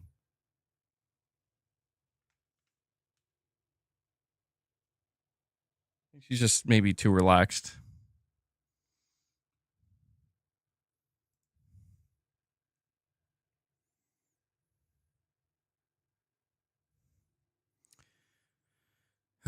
Unless Sony makes something. Yes. Unless Sony makes something used in every school and business and government, likely never. Oh yeah, that's true. I forget the enterprise level of Microsoft. I don't know why I forget. Duh. Yeah. And yeah, they have stuff that's used in pretty much every school. What is it, Leia? Leia's very talkative right now, dude. And Leo Jimmy. Leo Jimmy coming in out of nowhere with a $50 super chat. Leo, thank you so much for that. Very generous of you, man. Very generous. You're saying MBG money. I recall the days of the console war on the PS3 message boards, game FAQs. I remember that. 20 years ago. Are you guys hearing her? 20 years ago, Xbox waved the white flag. Leo Jimmy, I'm sorry, man. I'm trying to read your super chat, and Leia just won't stop.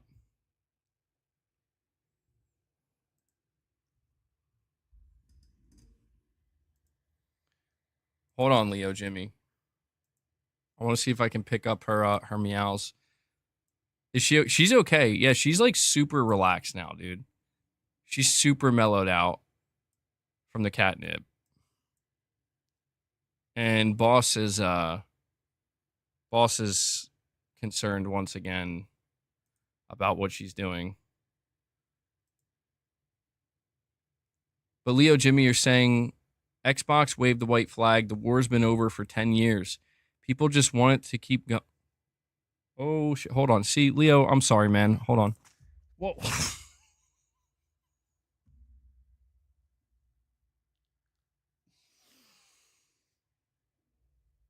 Leo, I'm so sorry. I'm just trying to read your super chat, man. But, like, my cats are getting absolutely ridiculous up in here. I'm going to try this. Let me try one more time. Thank you for being patient with me, Leo. You're saying Xbox waved the white flag. The war's been over for 10 years. People just want to keep it going. Hey, everybody can't be right, and nobody wants to be wrong. Yeah. Leo Jimmy, I think that's well said. I think that, you know, I had this kind of conversation in one of my more recent streams where I was basically talking about how I think there's a nostalgia. There's a certain layer and a certain level of nostalgia when we think about the console wars, right? Specifically between PlayStation and Xbox. Not necessarily Nintendo. I mean, maybe back in the day with Nintendo, but with PlayStation and Xbox, you know, there's no denying that both Sony and Microsoft were aggressively fighting each other for the last 20 years to reign supreme, you know, to come out on top. And I agree, man. Like Xbox, they did wave the white flag. They're like, we're done, man. We're done. I think maybe the most, if you want to pinpoint the exact moment, I think Microsoft waved that white flag. In all seriousness, I think it was the interview that Phil Spencer did with Kind of Funny when he straight up was like, we lost the most important console generation there was to lose. And it doesn't matter if it's not like if we just make good games, people are going to buy our console. And I think like at the time, Phil got absolutely wrecked for saying that. But it's like the more you think about it, it's like, could it have been true? I mean, them losing the most important console generation, I think, was true. But the idea, I mean, that's a level of giving up, dude, that you really got to hit kind of rock bottom where it's like it doesn't matter how good our games are. It doesn't matter if we make great games. It's not, you know, people are not just going to come over and buy Xboxes. And I think that was the precise moment where maybe the white flag wasn't being waved, but it was being prepared. They were prepping the white flag, and then in the next year or so, that's when they were going to start waving it. And here we are. And that's why I'm saying, like, man, I can't kind of entertain. I can't continue to entertain this notion, you know, with like what you're saying here, Leo Jimmy, where, you know, there are people, they just want to keep it going. I can't continue to entertain that when it's like, it's over, dude. Regardless of what Sony does next, whether Sony goes all in with PC, whether they go back to pure exclusivity, whether they start releasing games on Switch, it's over. It's over. You know, so Sony achieved their goal, which was they want to be number one in the home console space, and they want to defeat the competition. And And that's what happened. And unless there's some kind of major curveball that's about to be thrown by Nintendo that catches Sony off guard, which, I'm open to that idea, but it seems like that's not going to happen. It's just over. The console wars are officially over, and now it's just more about, well, buy an Xbox if you want. Sony will probably still try to push people to buying a PS5 as best they can, but it seems clear that they're also trying to expand, and Nintendo's just going to continue to be Nintendo. And that's just how it's going to be. And then you're going to have people playing on PC, and that to me is just, there is still a lot going on. That there may not be intense competition anymore necessarily. There may not be, these companies trying to kill one another anymore in the most aggressive fashion. And maybe there is something lost there. Maybe there's a bit of entertainment value lost. Maybe, again, it kind of speaks to the nostalgia. Like when we think of E3, one of the most important parts of E3 was, man, I can't wait to see how Microsoft's presentation stacks up against Sony's, vice versa. Who's going to win E3? That's seemingly over. But there's also, again, kind of the beauty of, think about what people were talking about today. Like, dude, Starfield might be getting ready to be announced at a state of play. We don't know if it will be, but if, it's like, if you're a PlayStation player, how could you be upset about that? You'd probably be happy about that.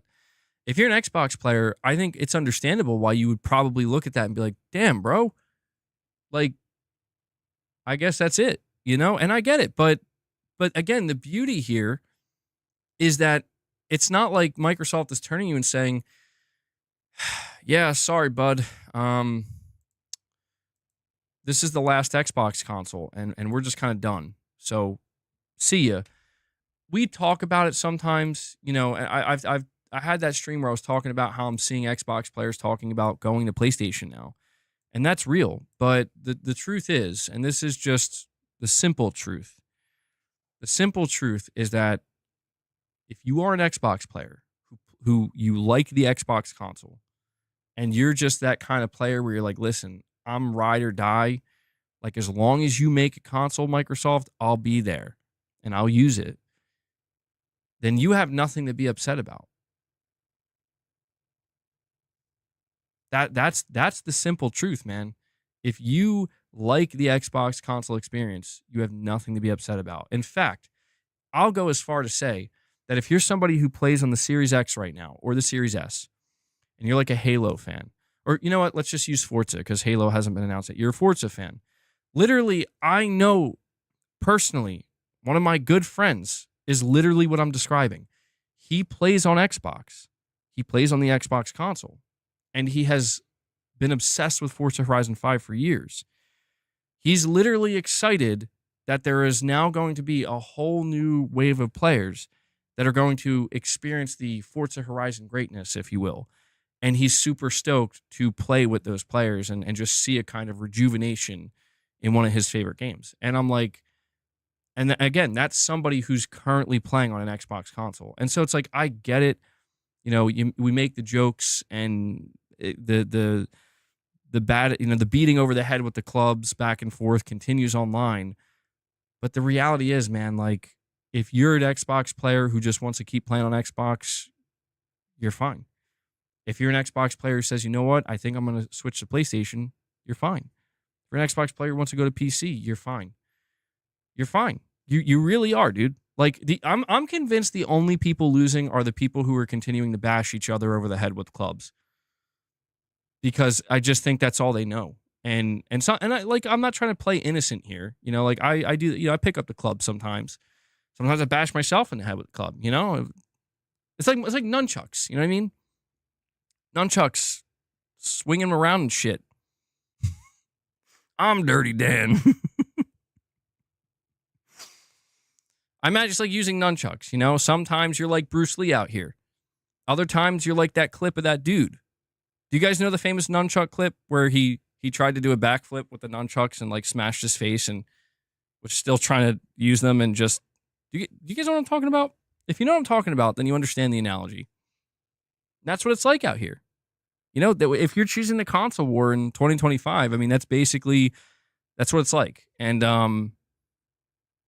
it's just weird. It's just weird. I can't Yeah, Afro Ninja. MBG dropped the club, but I recommend a sheet pan. We get a barbed wire baseball bat next. But yeah, man. I know that's maybe not the most entertaining thing. I know that for a lot of people, it's still about the entertainment factor. And I get it. You know, I'm not here to judge people. It's just, I mean, I will sometimes, but it's like one of the things I feel like I've truly lost sight of over the last year and a half. And it's not like I've completely lost sight of it. Certainly not. But there are extended periods of time where I lose sight of it, which is just like, dude, you're not having fun. You're not happy. And you're kind of a big reason for that. You know? And that's kind of the realization, man, is that like it's like I said, life's too short. Life's too short. There's very, you know, there's more important things that go on in life. There's a lot of things in life that are going to make you sad, that are going to bring you down. I just don't think video games have to be one of them. I just don't. And I've reached a point, and again, it's easy for me to say this now, but I've reached a point where it's like if that's what you are fixated on is the stuff that upsets you or brings you down or makes you, or is not about the love of enjoying the game itself, you know, or the games themselves, then I'm just convinced at that point, you know, it's true. Some people want to be miserable. Some people like to be miserable. And I'm human, you know. Sometimes I go through that and I'm like, do I like being miserable? There's a kind of, you know, people don't really talk about it that much, but there is a kind of intoxicating nature to being the sad one all the time, you know, woe is me. That's why people self-loathe. It's a thing, you know, and people go through that struggle. But I don't know, man. Sometimes I just wake up and I'm like, I just want to be happy and enjoy shit. And when you say that to yourself, you have to ask yourself, like, how much of it is my fault? Like, it's the things I'm choosing to do that are making it unenjoyable. Like, I'm making myself miserable. Sure, you can point the finger at this, and that, but it's like, is it really though? You sure about that? Anyway, not trying to get too deep or too philosophical on you here. We are about to head over to the members lounge. So, guys, we'll hang out here for just a couple more minutes. I want to ask you to hit that like button if you haven't already. We're sitting at 28 members, so we're going to do a last call. Guys, if you want to get any more members, if you want to become a member or drop any more member gifts, now is the time to do it because we are going to head over to the members lounge for a little while. So you can give access to some people who don't have a membership. They can come hang out with us, see if we can bump that number up. If you have any intention of dropping any more super chats or any direct donations, now is the time to do it because we're going to wrap up in just a couple minutes.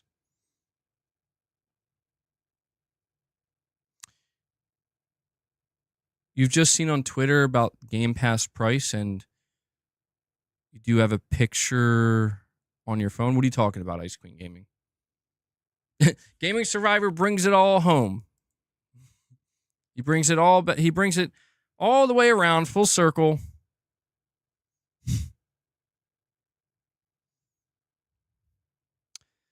Thank you for that, Gaming Survivor.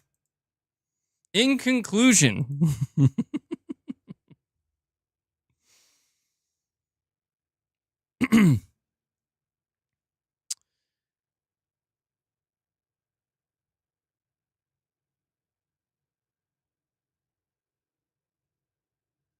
oh, wow. Saying Game Pass is going up this March. That's a picture you have on your phone. Oh, I don't know. I haven't heard anything about that. I guess we'll see. Oh, hold on. We got a direct donation from user 9000 with a $2 tip saying, hey, MBG, sorry to change subjects, but did you see the Japanese Returnal-like game that was announced? And you have a link here. Do you know the name of it? Because it won't let me click the link. I feel like I heard somebody talking about this recently, or I saw somebody talking about it. I don't know the name of the game, but I saw somebody talking about it.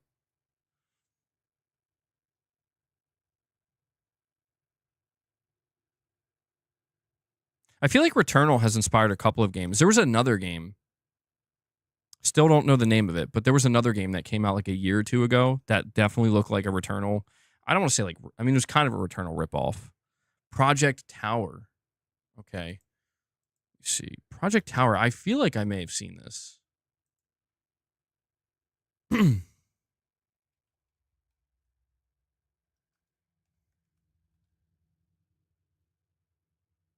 Oh, yeah. I did see the trailer for this. Yeah. Yeah, I actually, you know what? I saw this on the PlayStation YouTube channel, and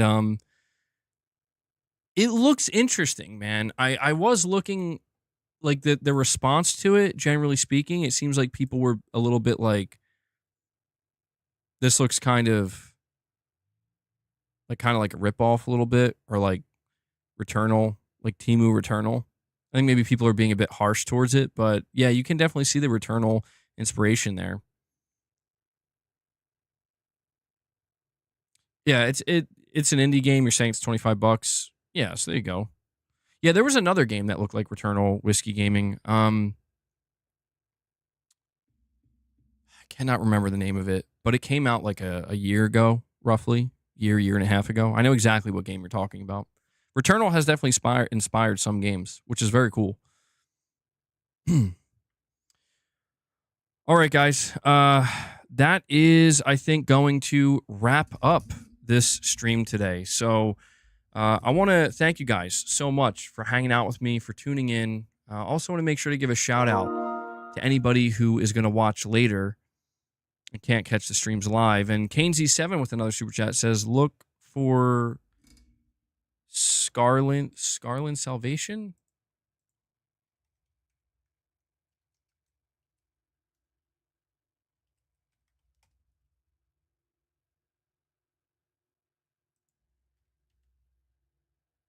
Oh, okay. Is this something different? I see Gamatsu. Scar Lead Salvation debut trailer. Screenshots. Oh, it looks like Anime Returnal, dude. Yeah, okay. I didn't see the trailer for. I knew I saw a screenshot of this somewhere. This must be the game they were talking about. Okay. Interesting.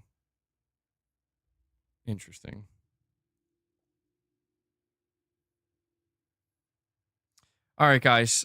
That wraps up today's stream. A big shout out and thank you to everybody who dropped some support. Anybody who dropped a membership gift, if you became a member, if you dropped a super chat, if you dropped a direct donation. Seriously, thank you guys so much. I can only do what I do here because you guys make it possible, and I'm incredibly grateful for that. So big shout out to this community.